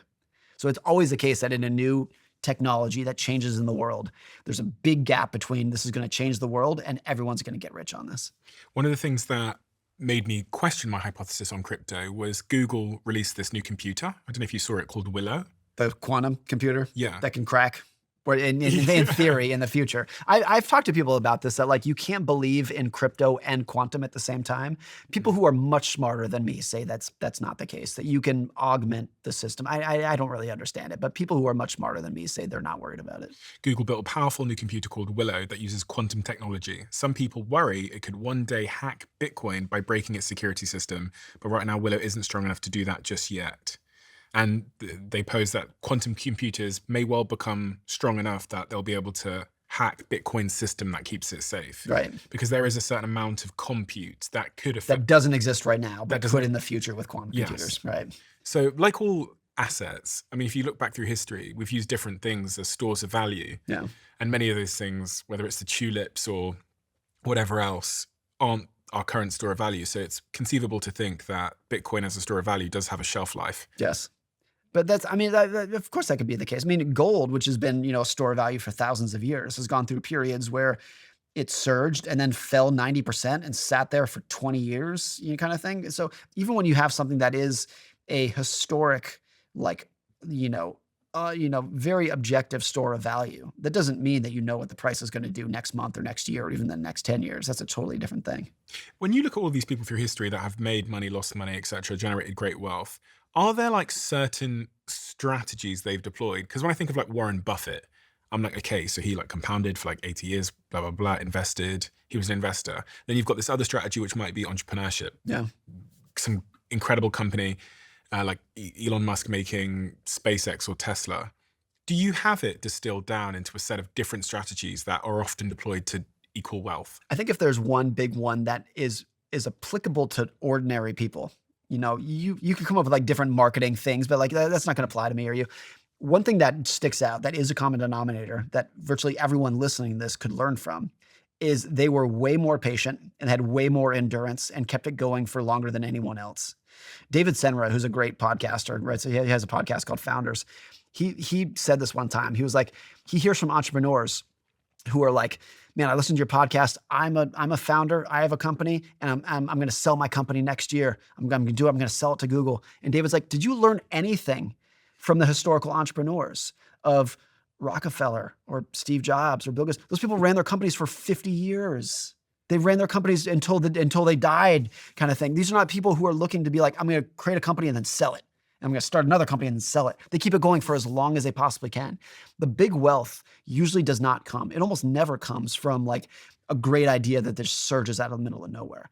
It's usually like a pretty good idea that you can keep going for 40 years or 50 years. That's where the big money comes from. If Rockefeller, I wrote this in the book, 99.9% of Warren Buffett's net worth was accumulated after his 60th birthday. So like when Warren Buffett was 60, he was worth $2 billion, like an incredible amount of money. He could have sold then and he sold everything and retired and had an absolutely amazing life. The reason that he has accumulated, if you count the money he's given away, $250 billion, is because he kept it going. So now he's 93 years old and he's still going. Same with, Bill Gates could have sold Microsoft in the 1970s and made $10 million and had a great little life. Yeah. But he kept it going and kept it going. Yahoo offered Mark Zuckerberg $1 billion cash. And he was like 19 at the time. And he said, no, I'm going to keep doing this thing. That's the common denominator that ordinary people can learn from, is like endurance and longevity is usually where the big wealth is made. Endurance. Keep it going. Endurance is hard. Yeah. Larry Ellison, who was the founder of Oracle, did an interview in the 1990s. And they asked him about Bill Gates, who was a friend but also rival back then. And Larry Ellison was like, the secret to Bill Gates, yes, he's very smart, but there's a lot of smart people out there. And he was like, no offense, but there's a lot of people smarter than Bill Gates out there. But nobody has more endurance than Bill Gates. He will outwork you every single time. You cannot, he'll keep it going for as long as he needs to keep it going to beat you. And that's his skill. It's not intelligence, it's endurance. On this point of perseverance, why is perseverance so key? Like if we break it down into what's actually happening when you persevere. I think it's two things. It's one, in any endeavor that's going to pay off, it's going to be difficult. It's going to be there's going to be more roadblocks and speed bumps and collapses than you want. It's absolutely inevitable. The unofficial model at NVIDIA, the giant chip company, is one of the most valuable companies in the world, is we are always 30 days from going out of business. Now, they're not. It's one of the most successful companies in the world, but they understand what is true for every business, which is that business is hard. Like every business is a knife fight. Every company that you own or start is going to be very difficult. And you need the perseverance to get through that. That's one element. The other is compound interest. That's what builds wealth. What compound interest is and why it is so powerful, like the people who get rich from it are not the people who earn very high returns. It's people who earn good returns for a long period of time. Like all compound interest is, it's returns to the power of time. And if you remember like 8th grade math, that exponent, like time, that's doing all the heavy lifting in there. And so in investing, if you can be good, merely good, or if you can just be average for an above average period of time, you do phenomenal. And this is like the most misunderstood thing about investing. Most investors are like, how do I earn the highest returns? I want to make the best investments, highest returns. And you can do well doing that. You're much more likely to do well if you're like, hey, I just want average returns, but I want to be so durable and have so much endurance that I can earn average returns for 40 years. And if I can be average for 40 years, I'm going to end up in the top 1%. How do you make that real for someone listening who's making, $1,000 a month disposable income? So they've got $1,000 to play with a month potentially. How if they've never heard about this idea of compounding interest before and the magic that it can create if left to its own devices for a long enough period of time, what is the simple way to show them the power of it? So take index funds, which are just a very simple collection of businesses at a very low fee. You can buy one stock, but it's a collection of hundreds and hundreds of different businesses. You own Apple and Amazon and Coca-Cola. You own all the companies in the world. And so it's the most boring, bland, average way to invest. If you invest in that in a very simple way, and you do that consistently for 20 or 30 years with no skill, with no expertise, where you're not getting stock tips from anyone, it's the most boring way to invest. If you do it consistently for 30 years, you will almost certainly end up in the top 1% of investors. You will almost certainly beat literally 95% of Wall Street pros who were trying to outsmart the market, trying to outwit the market, and were unable to keep it going for 30 years. And so this is where if you can just be average for an above average period of time, you'll be amazing. I mean, it's probably similar in health that if you want to be healthy, yes, you can go out and become the best bodybuilder in the world, the best marathon runner in the whole world. But actually, if you just work out, just like modest workouts a couple times a week for 30 years, you're going to be one of the healthiest people in your town. If you can work out 2 or 3 times a week for 30 years consistently and eat a good diet consistently for 30 years, you'll be one of the healthiest people that you know. And it's the same in investing. It's like the people who do the best are not the geniuses. It's the people who are ordinary for a very long period of time. I was thinking about a very simple example. So there's a coffee in my cup today, and the coffee might cost $5. Now, with the laws of compounding returns, if I don't have that coffee today, in 40 years, if I got 8%, which is, I think the S&P 500 gives about 8%, then in 40 years' time, instead of the coffee that I had every day, with an 8% interest return, I would have $440,000. If you did a coffee every day. Yes. Yes. Assuming the coffee costs $5. Now, I like coffee. You do too. I don't want people to listen to that and say I should stop drinking my coffee, but it's a powerful example. There's a book called The Snowball, which is kind of the most detailed biography of Warren Buffett.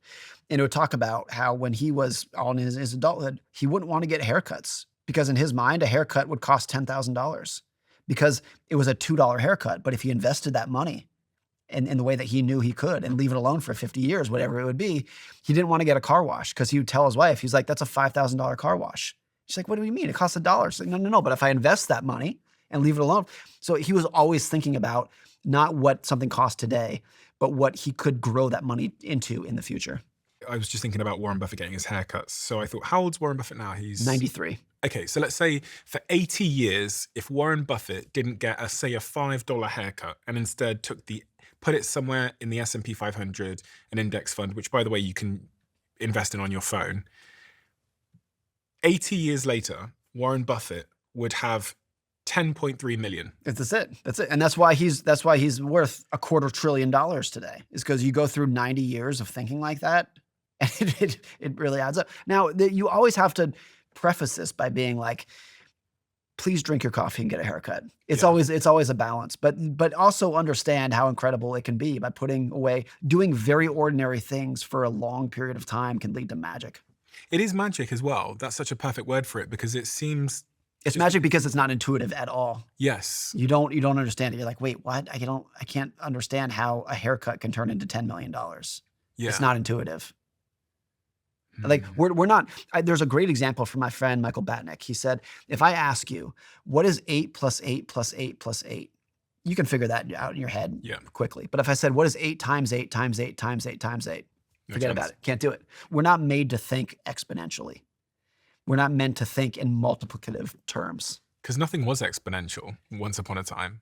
That's largely true, yeah. Do you know what I mean? I can't think of anything that was really exponential before. Yeah, I'm sure we could come up with a couple examples in nature and whatnot. There's lots of compounding in nature, and that's kind of the core of evolution, is like things building upon each other over time. Oh yeah, maybe brushing your teeth or decay. Yeah, would be considered to be but exponential. certainly the stock market is the most pertinent example in most people's lives. But there's also a lot of like bad habits compound. Smoking one cigarette is not that big a deal. Smoking one cigarette every day for 30 years, big deal. Smoking 2 packs a day for 30 years, big deal. So there are things that like in small doses, they're not that big a deal. But if you do them consistently for a long period of time, it leads to negative magic. So what's your view then on saving money? You're working on a book currently, which is being released in October this year, called The Art of Spending Money. Yeah.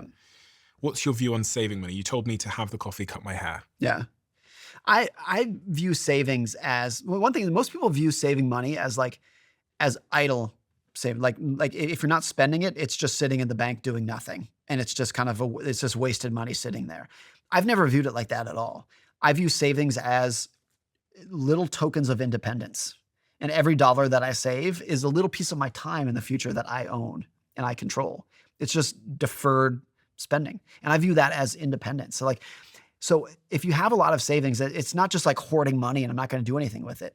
And it's not even that I'm saving this money so that I can spend it in the future. If I save $1 today, I have $1 more independence today. I benefit from that today, right now. Like I feel more independent because of it. And I am more independent because of it. So I view, again, my top financial goal by far, and I think this is true for most people, whether they know it or not, what they really want out of money is independence and autonomy, and just being able to do things on their own terms, live the life that they want to live. And I view the oxygen of independence is savings. And what's the opposite of that? Is it debt? Yes. Yeah. Debt is a piece of your future that somebody else owns. It's the polar opposite of it. When you go into debt, you're saying 3 years from now, this company owns a part of my time. They own my labor in the future. And savings is the opposite. Savings is in the future. I have this stored up. I have this consumption stored up in the future. I can do whatever I want with it. I think, you've written a book called The Psychology of Money, but as you were talking there, I was thinking, gosh, this is all psychology again, because at the heart of this, we all have our own unique relationship with money. Yeah. And there's lots of people that won't even look at their own bank statements. Right. They won't look at their own Revolut or Monzo app in the morning. They avoid their credit cards in terms of like their credit card statements. And to even start talking about these subjects of saving and spending, we probably need to preface it with some kind of like mindset or mentality towards your relationship with money. Yep. I think the most important is there are 2 topics in life that will impact you whether you like them or not. That's health and money. It doesn't matter if you're not interested in those topics. Those topics are interested in you and they will impact your life. You can have a wonderful life not knowing anything about chemistry or meteorology if you don't care about those topics. You cannot have a good life if you don't care about money and health. And that's true for everybody everywhere.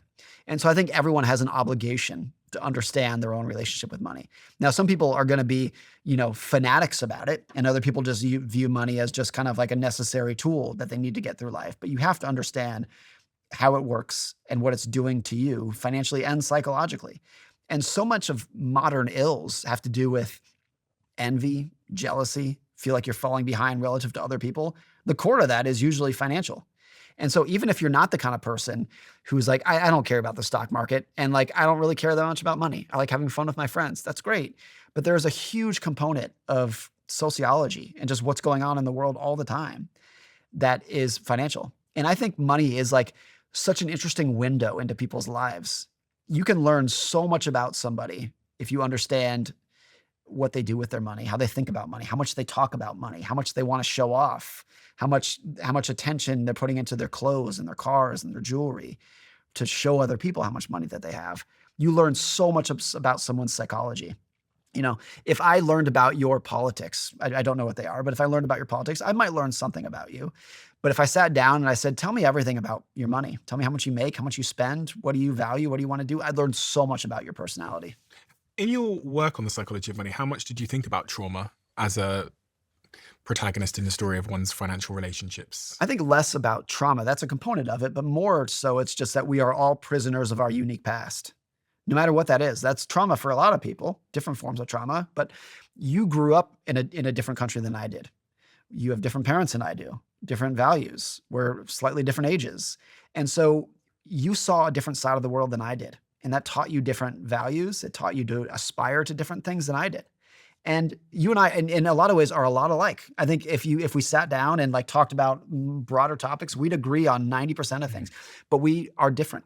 And so we shouldn't pretend that what I want to do with my money is what you should do. And I think a lot of times when people argue about money and they're like, oh, you're investing wrong, or you're spending, you're not spending enough, you're spending too much. It's not actually people disagreeing with each other. It's people who came from very different backgrounds talking over each other. And they just have different aspirations for what you should want to do. So everyone is so different, and they're a prisoner of their past. My brother-in-law is a social worker. And I may have brought this up the first time I was on your podcast, but I think about it all the time. And in social work, when you're working with very disadvantaged kids, a lot of those kids who are homeless and foster children behave very poorly at school. They do very poorly. Their grades are terrible in school. They're always getting in fights. And he said, as a social worker, he said, we have a saying in social work. It is, all behavior makes sense with enough information. So you look at this child who is getting into fights on the playground and failing all of his classes. And it's easy for the teacher to be like, what's your problem? This is not that hard. Just behave. Just stop doing this. And then you look at what that kid's going through at home. Maybe their parents are beating them. Maybe they're foster children, they're orphans. Once you piece together what's going on in their life, you're like, I kind of understand. All behavior makes sense with enough information. And I think you can apply that to a lot of areas in life, money especially, where you're like, you see someone driving a yellow Lamborghini, there's a story there about someone's past. I'm not judging it, but there's a story in there of someone being like, I want people to know how much money I made. And it's not a criticism, but there's a story. There's something that happened in your life that led you to there. And we all have, that's not a criticism, because I have bits of my past that influence how I manage money today too. So just recognizing that there's no one right answer. In math, 2 + 2 is 4 for me and you. There is a right answer. Money's not like that. We're all just kind of trying to figure out what works given the lens that we see the world through. This is a bit of a bizarre question, but it had me thinking as you were speaking about mortality as it relates to money, because one of the perspectives on money is YOLO. Yeah. Do you know what I mean? I'm only going to live once, so I might as well have a good time. I think I definitely have more of a bias in that direction, although I'm not fully in that direction. And my brother, who's a year older than me, is one that gave me your book and has worked as a stockbroker, an actuarial scientist. At 12 years old, he was budgeting his pocket money on an Excel document, whereas I was just spending. And he thinks much more long term. He's like investing in his pension at 21. Yeah. Whereas I was like at the casino, not the literal casino, a figurative casino. I was taking bigger risks and just rolling the dice. And my somewhat illogical way of rationalizing my behavior and not investing as much in my pension was, I'm only going to live once anyway, so I might as well just enjoy my life. Yeah. And when we talk about the coffees and saving and all this stuff, a lot of people will be thinking, yes, but compounding's fine, but I want to enjoy life. Enjoy life. I think about a thing when I was in my early 20s at this point, and there was a coworker of mine, and he was I don't know, 10 years older than me, and he had $25,000 of credit card debt, which I could not fathom at the time. That was such an incomprehensible amount of credit card debt that he was paying 17% interest on. And at the time, I just thought, and all the debt came from trips that he had taken. He traveled Europe and traveled through Asia and had a great time doing it, but he put it all on his credit card. At the time, I remember thinking, you idiot. Do you understand what this is going to do to your future? And then he died when he was about 32. Wow. And then I remember thinking, like, I'm so glad you took those trips. I'm so glad you went into that credit card debt, because the truth was that at age 32, he had seen more and done more than most people would at age 62. And so I think about that a lot, of like, it's always a balance. And the truth is that you and I don't know, are we going to live until we're 110 or die tomorrow? Nobody knows, of course. One thing I think a lot about as a parent is that I've been a big saver my entire life. Since I got my first job at age 16, I've saved the majority of what I've made in every job that I've ever been in. And it would be easy to look at someone like me and say, Morgan, if you were on your deathbed tomorrow, you'd probably regret the vacations you didn't take and the dinners you didn't have, right? You'd regret that. My answer is absolutely not, because if I was on my deathbed tonight, I would take so much joy knowing that my wife and kids are going to be okay because of what I saved.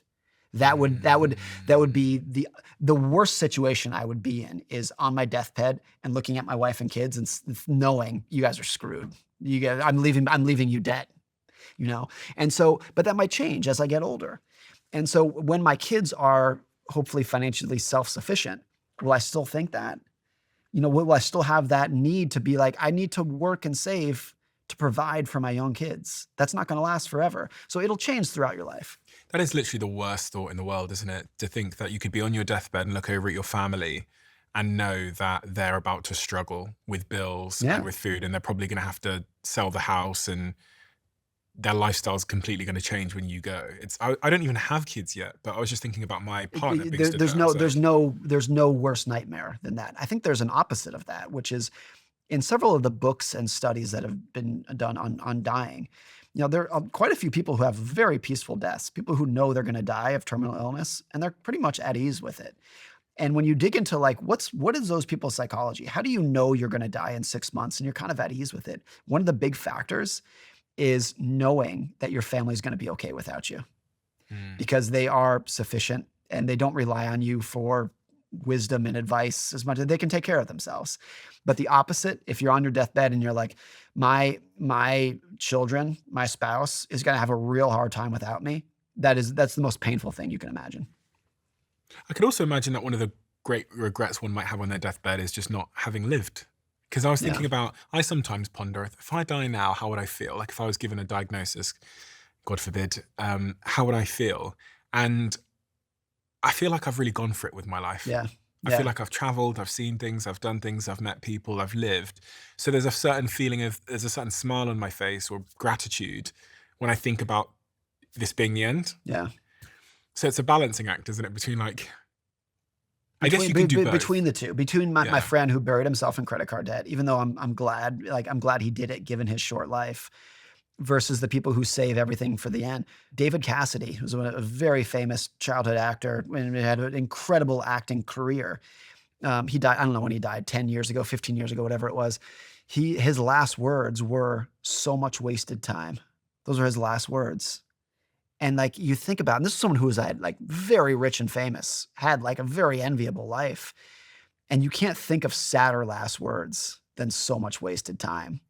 And I think like no matter, this is like the Jeff Bezos philosophy on business was, he started Amazon because he was trying to imagine himself at age 90, looking back and having the fewest regrets.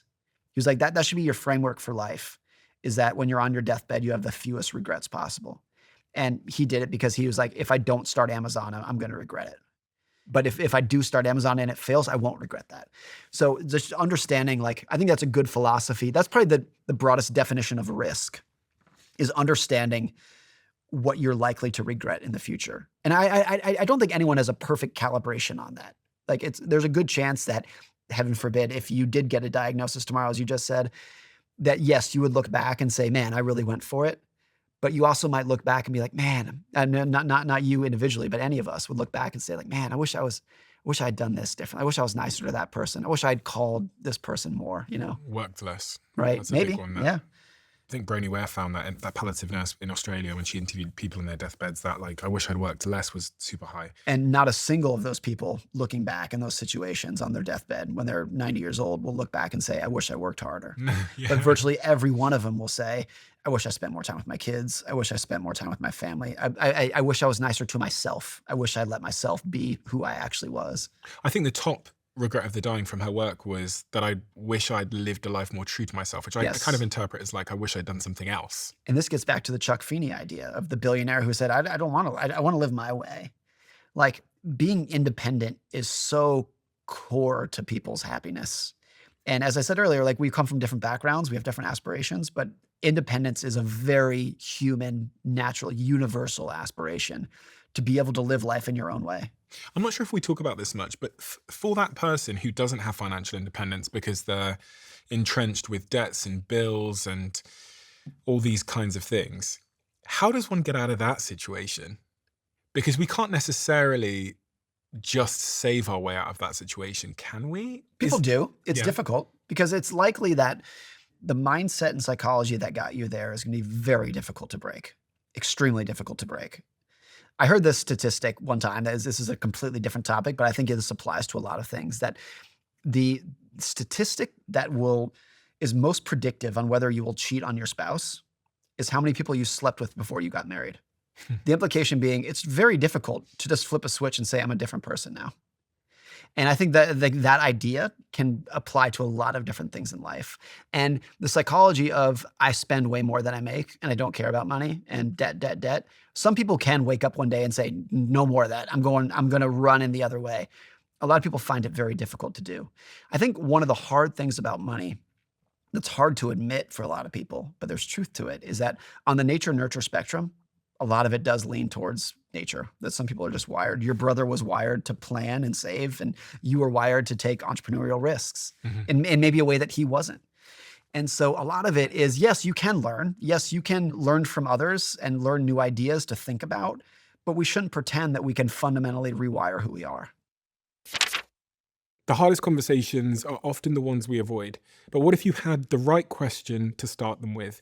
Every single guest on the Diary of a CEO has left behind a question in this diary. And it's a question designed to challenge, to connect, and to go deeper with the next guest. And these are all the questions that I have here in my hand.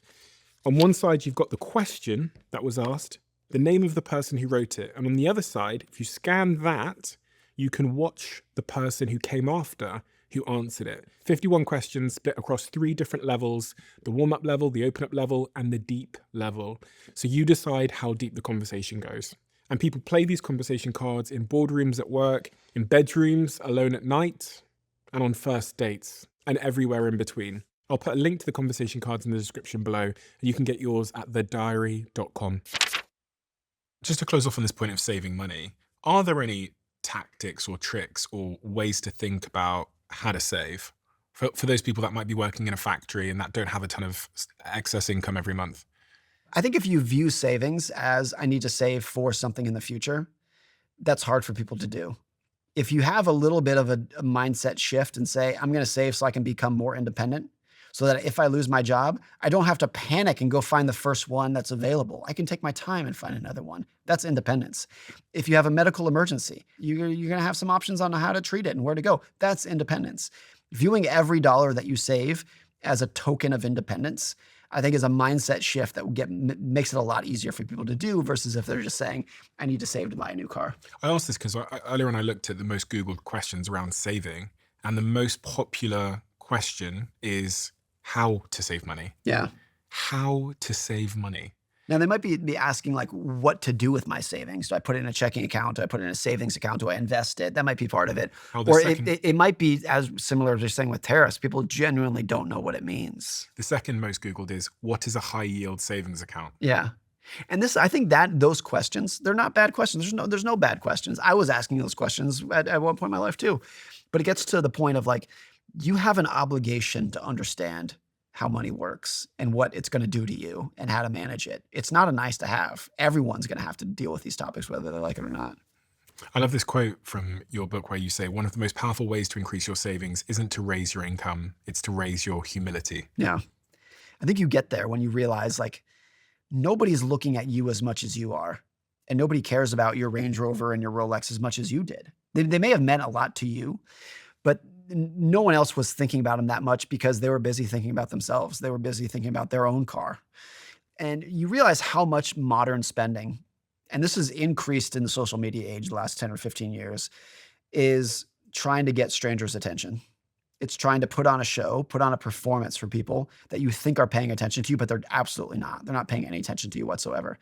And so, like, lowering your, or like raising your humility is one way to think about it. But it's also just realizing, like, who do you want attention from? It's different for everybody.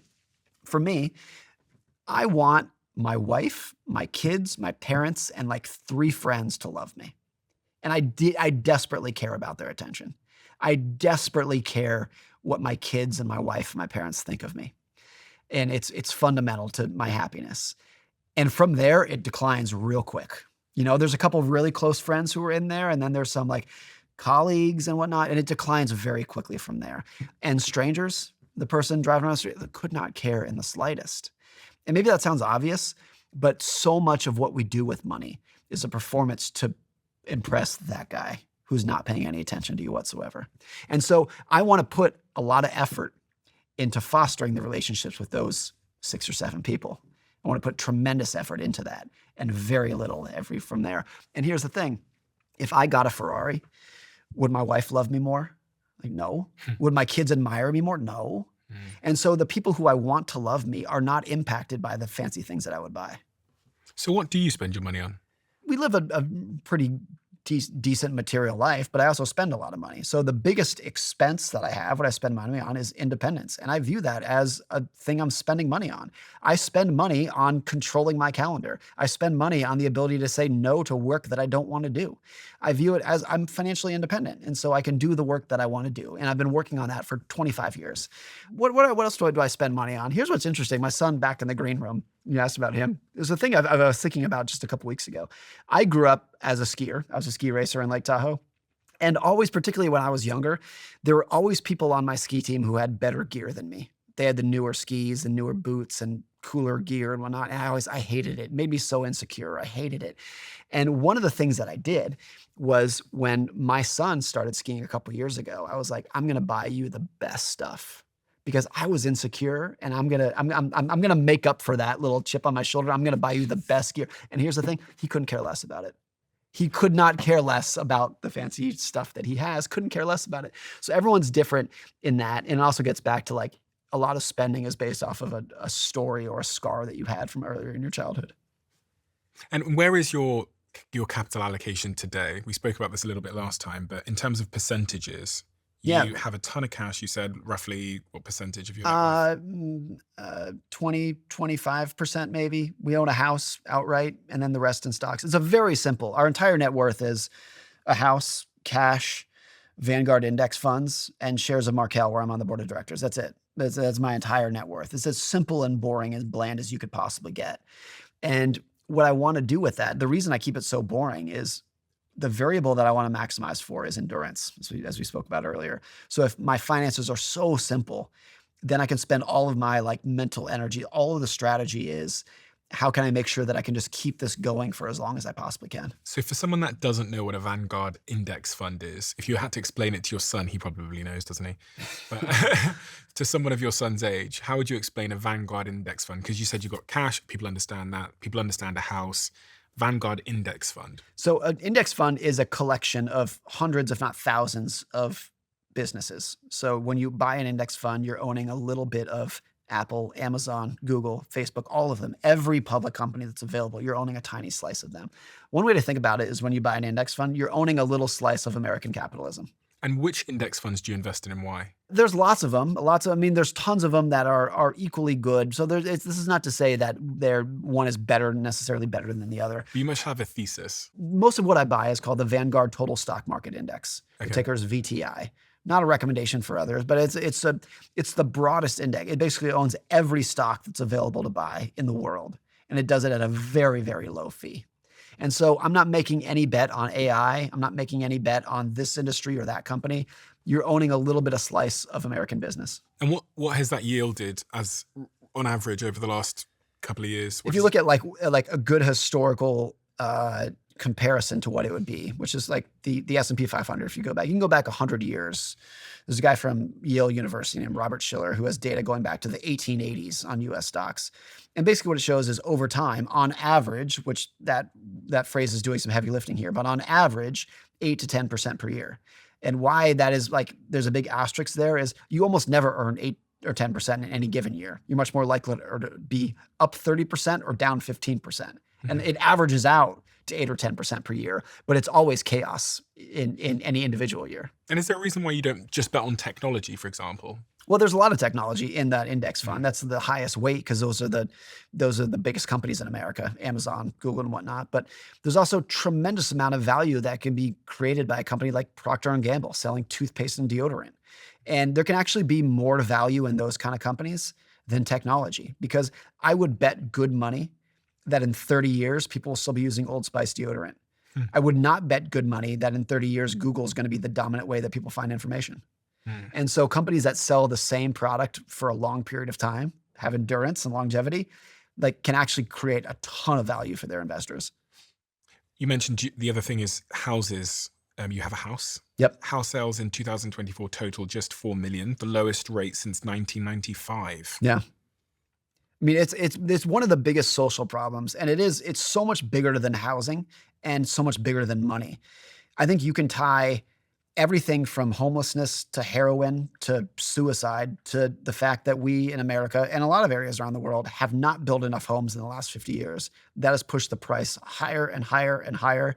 And it's pushed out what was a small sliver and now a growing large chunk of society who rightly feels like they cannot afford a basic middle-class home.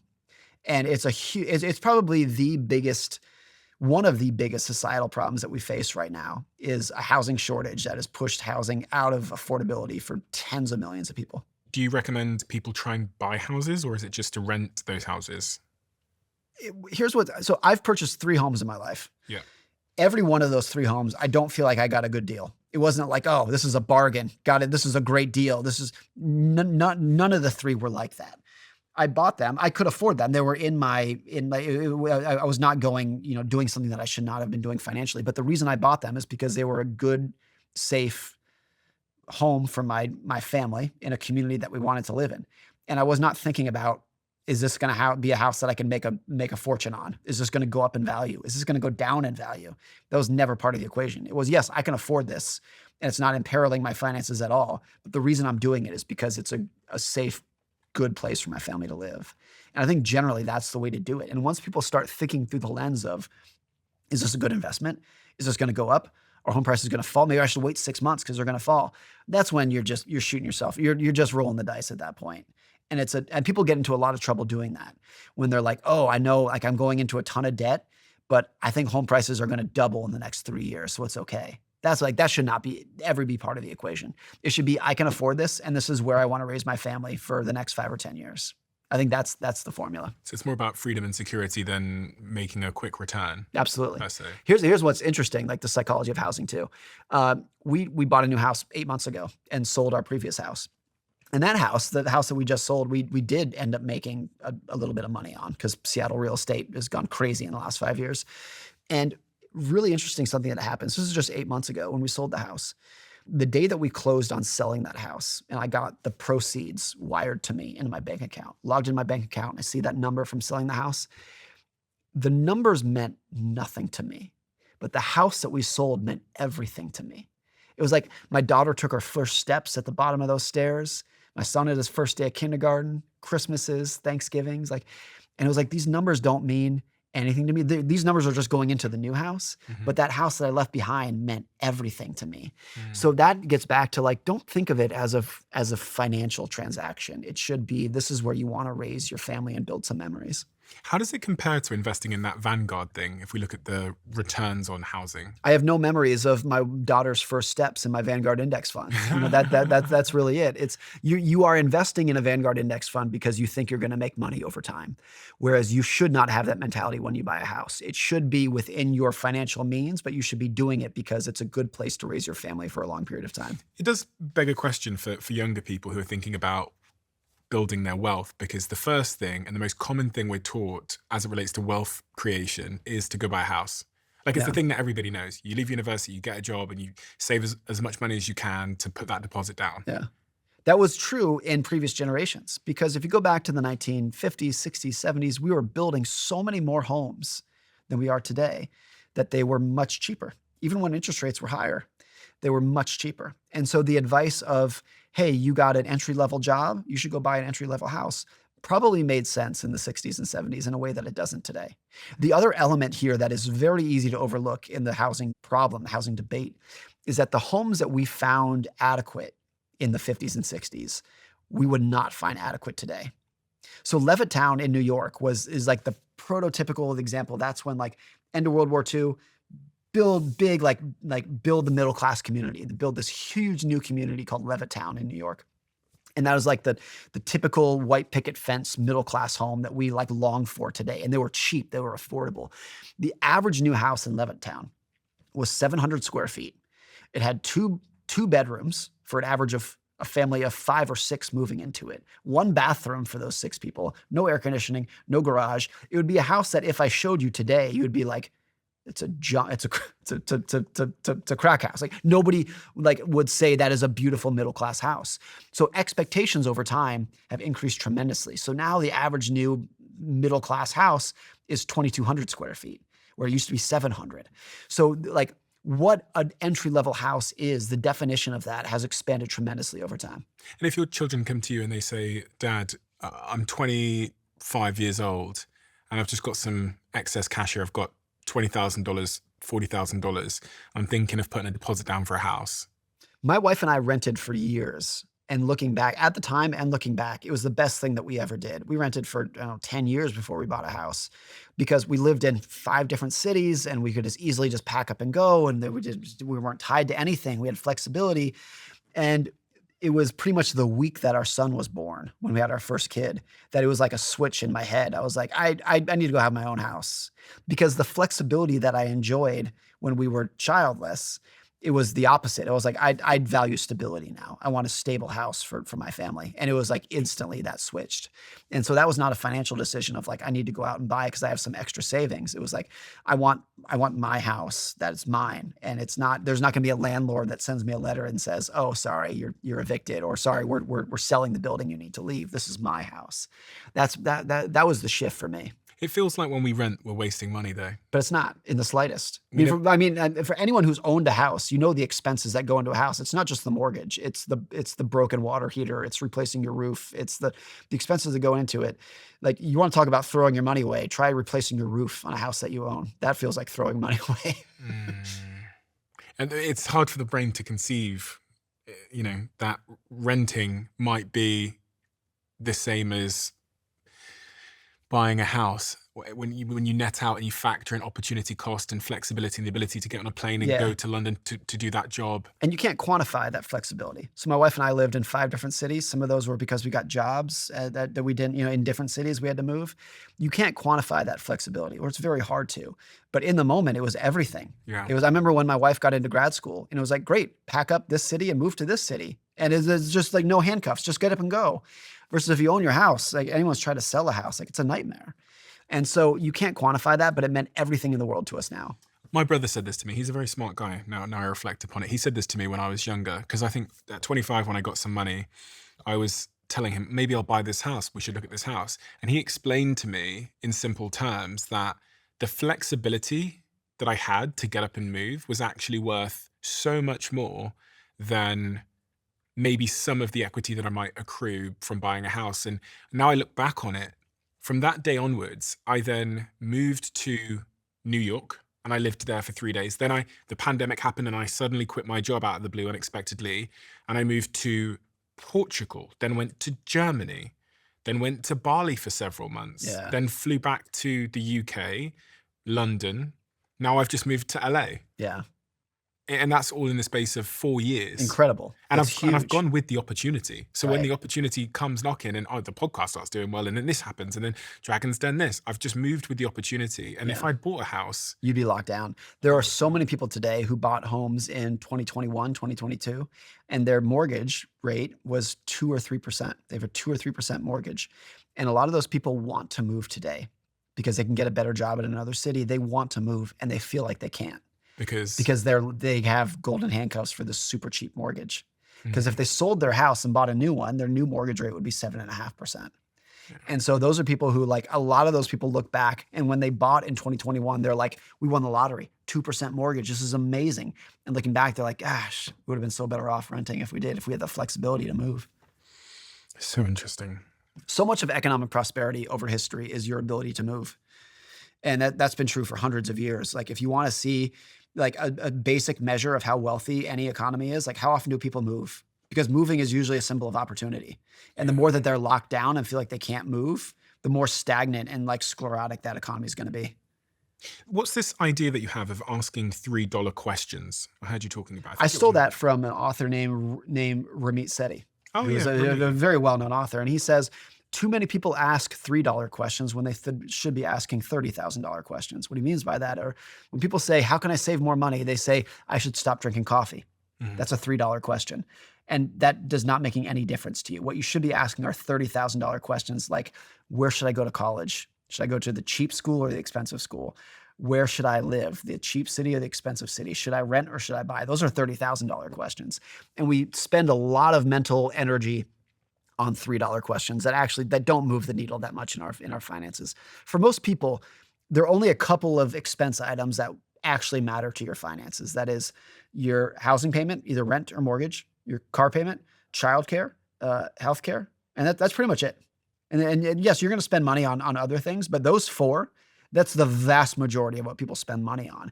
But when you hear people talk about how do you save money, it's like, oh, well, stop going to Starbucks. You can like pack your own lunch to work. It doesn't make that much of a difference. It's those big four things.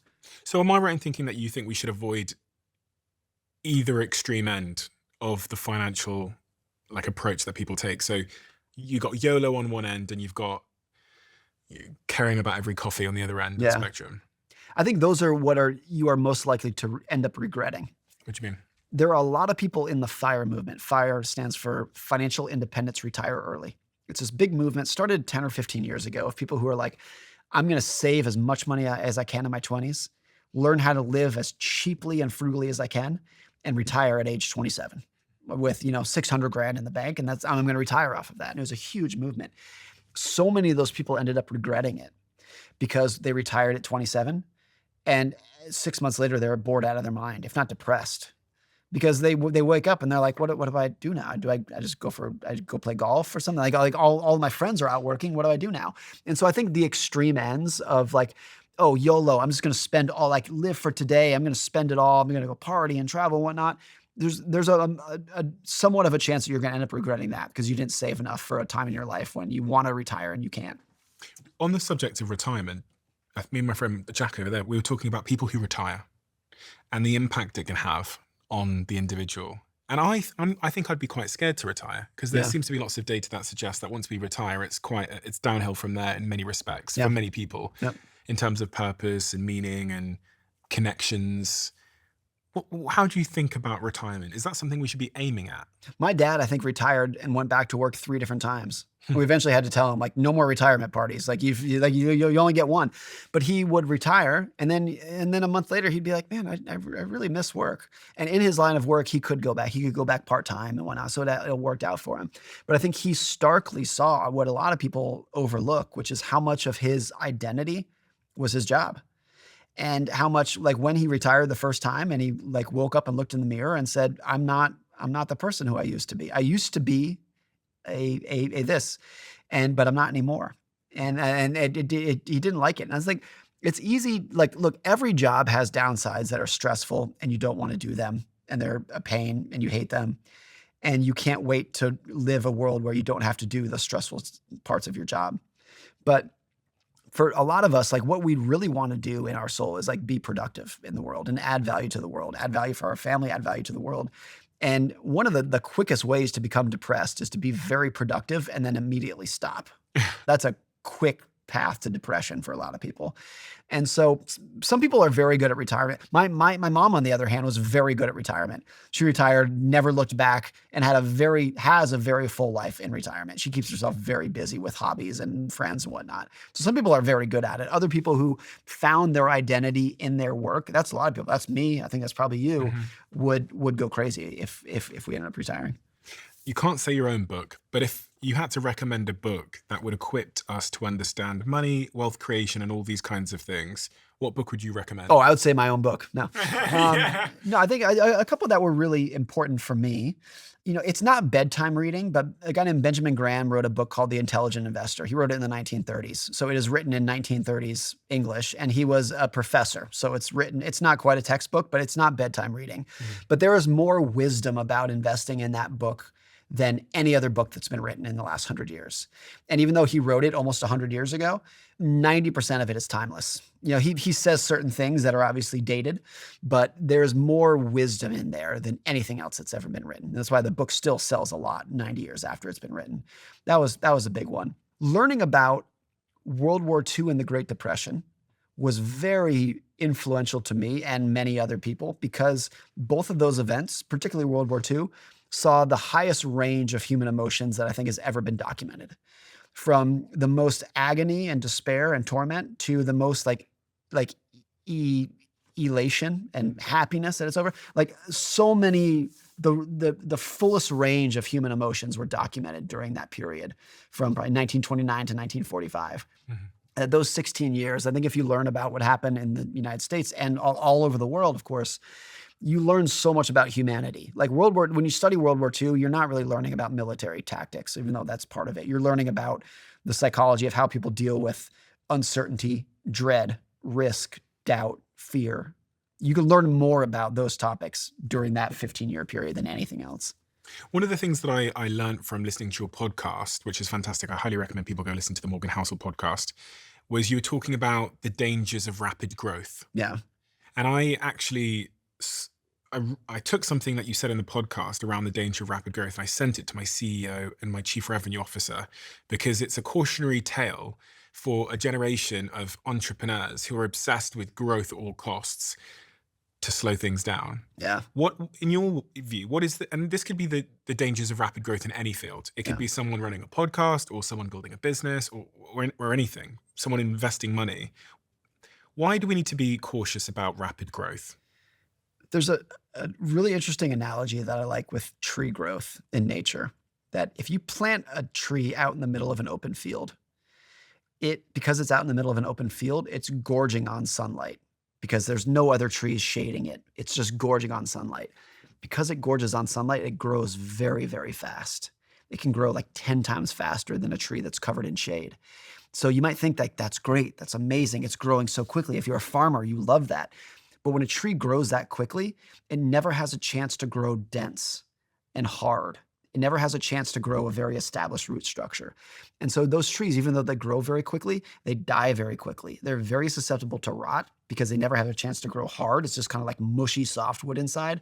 And if you see a lot of the lumber that is harvested these days and you compare it to lumber from like old growth forests, you might as well be looking at a completely different tree.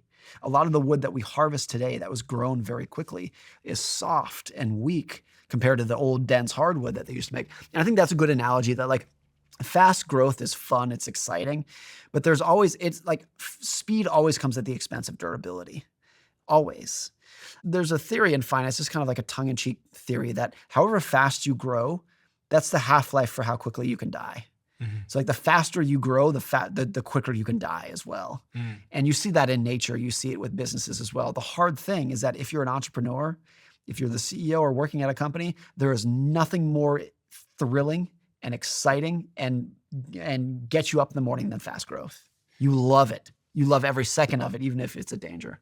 You just reminded me of an idea I wrote about in my last book about the music industry where they found the same thing. The faster a song went to #1 in the charts, the quicker faster it falls. came out. Absolutely. Because people getting bored of it basically very, very quickly. It's everywhere. It's on every radio station everywhere. And then it falls out the chart. All the time. At the same speed. And the companies that can like produce tons and tons of money, even like look at Apple, is created in the 1970s, didn't really find its stride, so to speak, until the mid 2000s. And so it's like sometimes there's companies like Facebook, I guess, and OpenAI that found product market fit, found like incredible success virtually overnight, the day that they were invented. But one of the problems with rapid growth too is that the difference between building a product that's going to grow very quickly, that is a very different skill than managing a company that now has 1,000 employees. Those are night and day different skills. And so you might be a very talented entrepreneur who can build a product and get thousands of people to buy it. That does not necessarily mean that you have the skills to manage a 50-person team or a 1,000-person team. How does your work all dovetail with the subject of happiness, Morgan? Because at the very heart of it, clearly, everyone who's clicked on this conversation and got this far, although they might be thinking it's money that they're looking for or wealth that they're looking for, probably at the end of the day, they just want to live a happy life. Yeah. And they think money or wealth is a pathway to a happy life. With all the work that you've done and the people that you've studied through history and all that you've written, what is your current view on how to live a happy life? What's interesting is that like when you say happy, when anyone says happy, you're like, how can you disagree with that? Everybody wants to be happy, but A lot of why people run into problems when they're seeking happiness is because happiness is not the emotion that you want to go for. Happiness is always a 5-minute emotion. It comes and goes. You experience it, but it's a thrill and then it kind of wears off very quickly. If you hear a funny joke, you go to a comedy show, it's funny. You laugh at a joke for 20 seconds and then it's not that funny anymore. What you want to go for, I think, is contentment. And a lot of people, like, money can buy a good life, but when you imagine yourself with the new house, the new car, the nice vacation, when you dream about those making you happy, what you're actually envisioning is yourself being content with those things. You envision yourself on the beach in Maui being content with it. And that's why it feels so good. The feeling that you want, the feeling that you're actually chasing, whether you know it or not, it's not happiness, it's contentment. And I think that little shift too is because most people are out there seeking happiness, but they're like, I don't feel that much better than I used to. Because what you actually want to seek is what my grandmother-in-law had, which was being content with the little bit that she had. And that's why she was so happy. And maybe again, that's the wrong word, but she was content.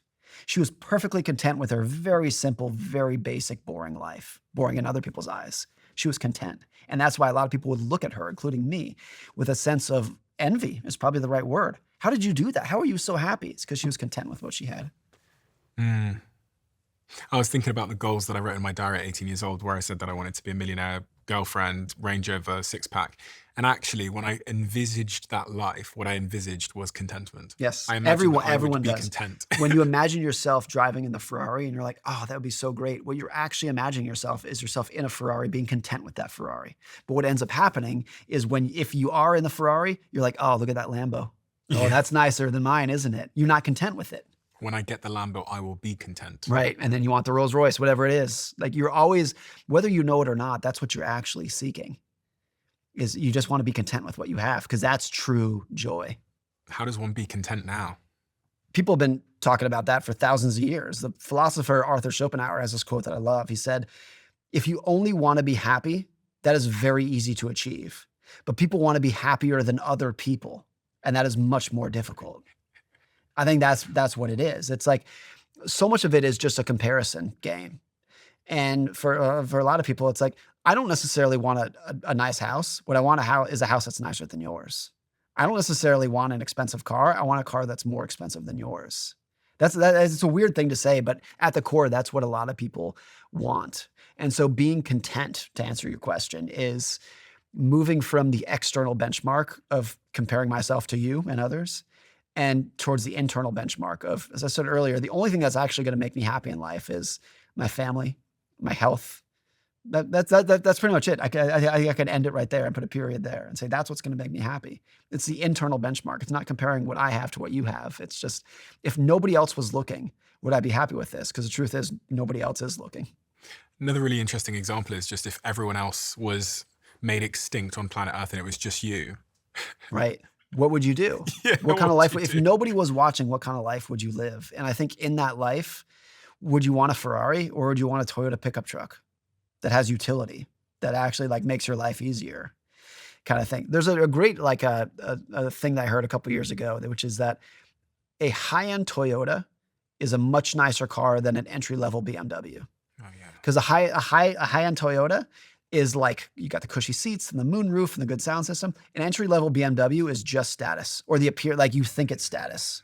It's just, you're buying it for the chance that you're going to influence somebody else's view of who you are. And people like massively overestimate how much it's going to actually influence other people. Do you not think there's something hardwired into humans that makes us want to strive, though? Yeah, because life is always a competition for resources. It always has been. There's a limited amount of food, a limited amount of land, a limited amount of mates, a limited amount of potential. And so what has mattered historically is not whether I'm a good hunter, it's whether I'm a better hunter than you. And the reason I'm here now is because my ancestors outcompeted everybody else in that situation. Yes. So I have competition in my DNA. Absolutely. And always will. We're never going to get to a world. This is what Adam Smith wrote about 300 years ago. He's like, if people just needed basic food and shelter, they could stop right now because virtually everybody has those. But we keep going because we want to be seen by the people who we're competing with and showing you, look, I'm better than you. I made more money than you. I'm more worthy for a spouse or attention than you are. It's always a competition. It's kind of a sad thing to think about And of course, I think people are intelligent enough to know how silly that game can be and to take themselves out of the game to some extent. But we're never going to be at a time when that's not the case. That's definitely hardwired in us. What is the most important thing we didn't talk about that we should have talked about? Is there anything comes to mind? For the person at home that's dealing with all of this tariff craziness, AI, all of this stuff. It might seem like the world is more uncertain today than it's ever been. And I don't think that's the case with tariffs and AI. It has been more uncertain at many points in the past. It just doesn't feel that way because we know how the story ended in the past, and we don't know how this story is going to end. So it's always the case that the world that we're living in today feels especially fragile and especially uncertain. And I think historically, it's not. It's uncertain and fragile in its own unique new way, but it's always the case that it feels like the world used to be great. We used to have it, and now it's not anymore. There's a great Jon Stewart quote where he says, "The reason the world felt like a better place during your childhood is because you were a child."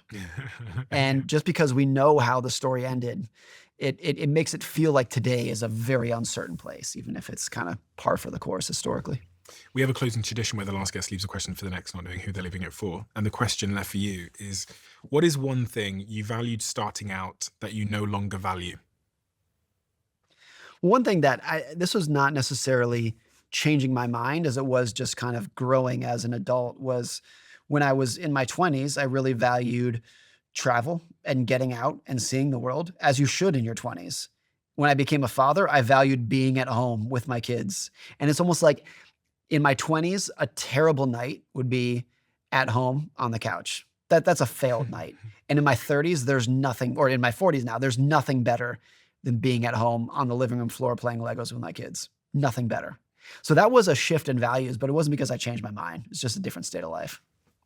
Morgan, thank you for doing what you do. It's so incredible because, you referenced that book, The Intelligent Investor. I tried reading that book and I just bounced off it straight away. It's tough. Yeah. It's really, really tough. Yeah. But your book, the one that my brother gave to me all those years ago, has probably made me millions and millions of pounds because I read it when I was young enough. Because it helped me to have a lens and a framework to think about a lot of this tempting, get rich quick, investing mentality that you see today. I wouldn't even call it investing. It helped me to understand the emotional elements of saving, spending, investing. And ultimately, it gave me a strategy for what to do if I ever made money. And although it's a boring strategy, it's a timeless one. And that is part of the reason why so much of my money currently is in really safe places like index funds. Yep. And it's so important to read books like this because when you read it and you hear the stories of these individuals and what happened and what didn't happen to them, whenever you experience an emotion that is similar, or you find yourself in like a similar situation where you can relate to one of these characters in the story, you have a blueprint for what happens next. Yeah. And so you ultimately can oh my God, that was like that guy in the book who couldn't stop gambling even after he'd won, or he had predicted the stock market correctly once and then he predicted it incorrectly the next time and then ended up killing himself. And it's for so many moments in my life, whether it was crypto or investing in certain particular stocks, when I used to pick stocks or starting businesses, it's given me this wonderful framework. And Same as Ever is the book that I wish I had written myself. And it's written in a style that I wish I'd written myself. And in fact, my last book, which many of my listeners would have listened to, was very, very much inspired by your writing style, because it is so accessible, it is so story driven, and it's so the subjects you talk about in this book are so diverse, but they're so pertinent to everything all the time. And they're such wonderful books. You're the author I admire the most of all authors that I've ever met. That means the world to me. Because of the way you write your books. So, well, thank you. That means the world to me. And I think you're the absolute best in the world at what you do. Keeping a conversation going for a couple hours is an unbelievably difficult skill. And there are virtually no one else on the planet who can do it better than you. So thank you, Stephen. I hope everybody goes and gets your books. Thank you so much, Morgan. Thank you. I'll see you again soon. This has always blown my mind a little bit.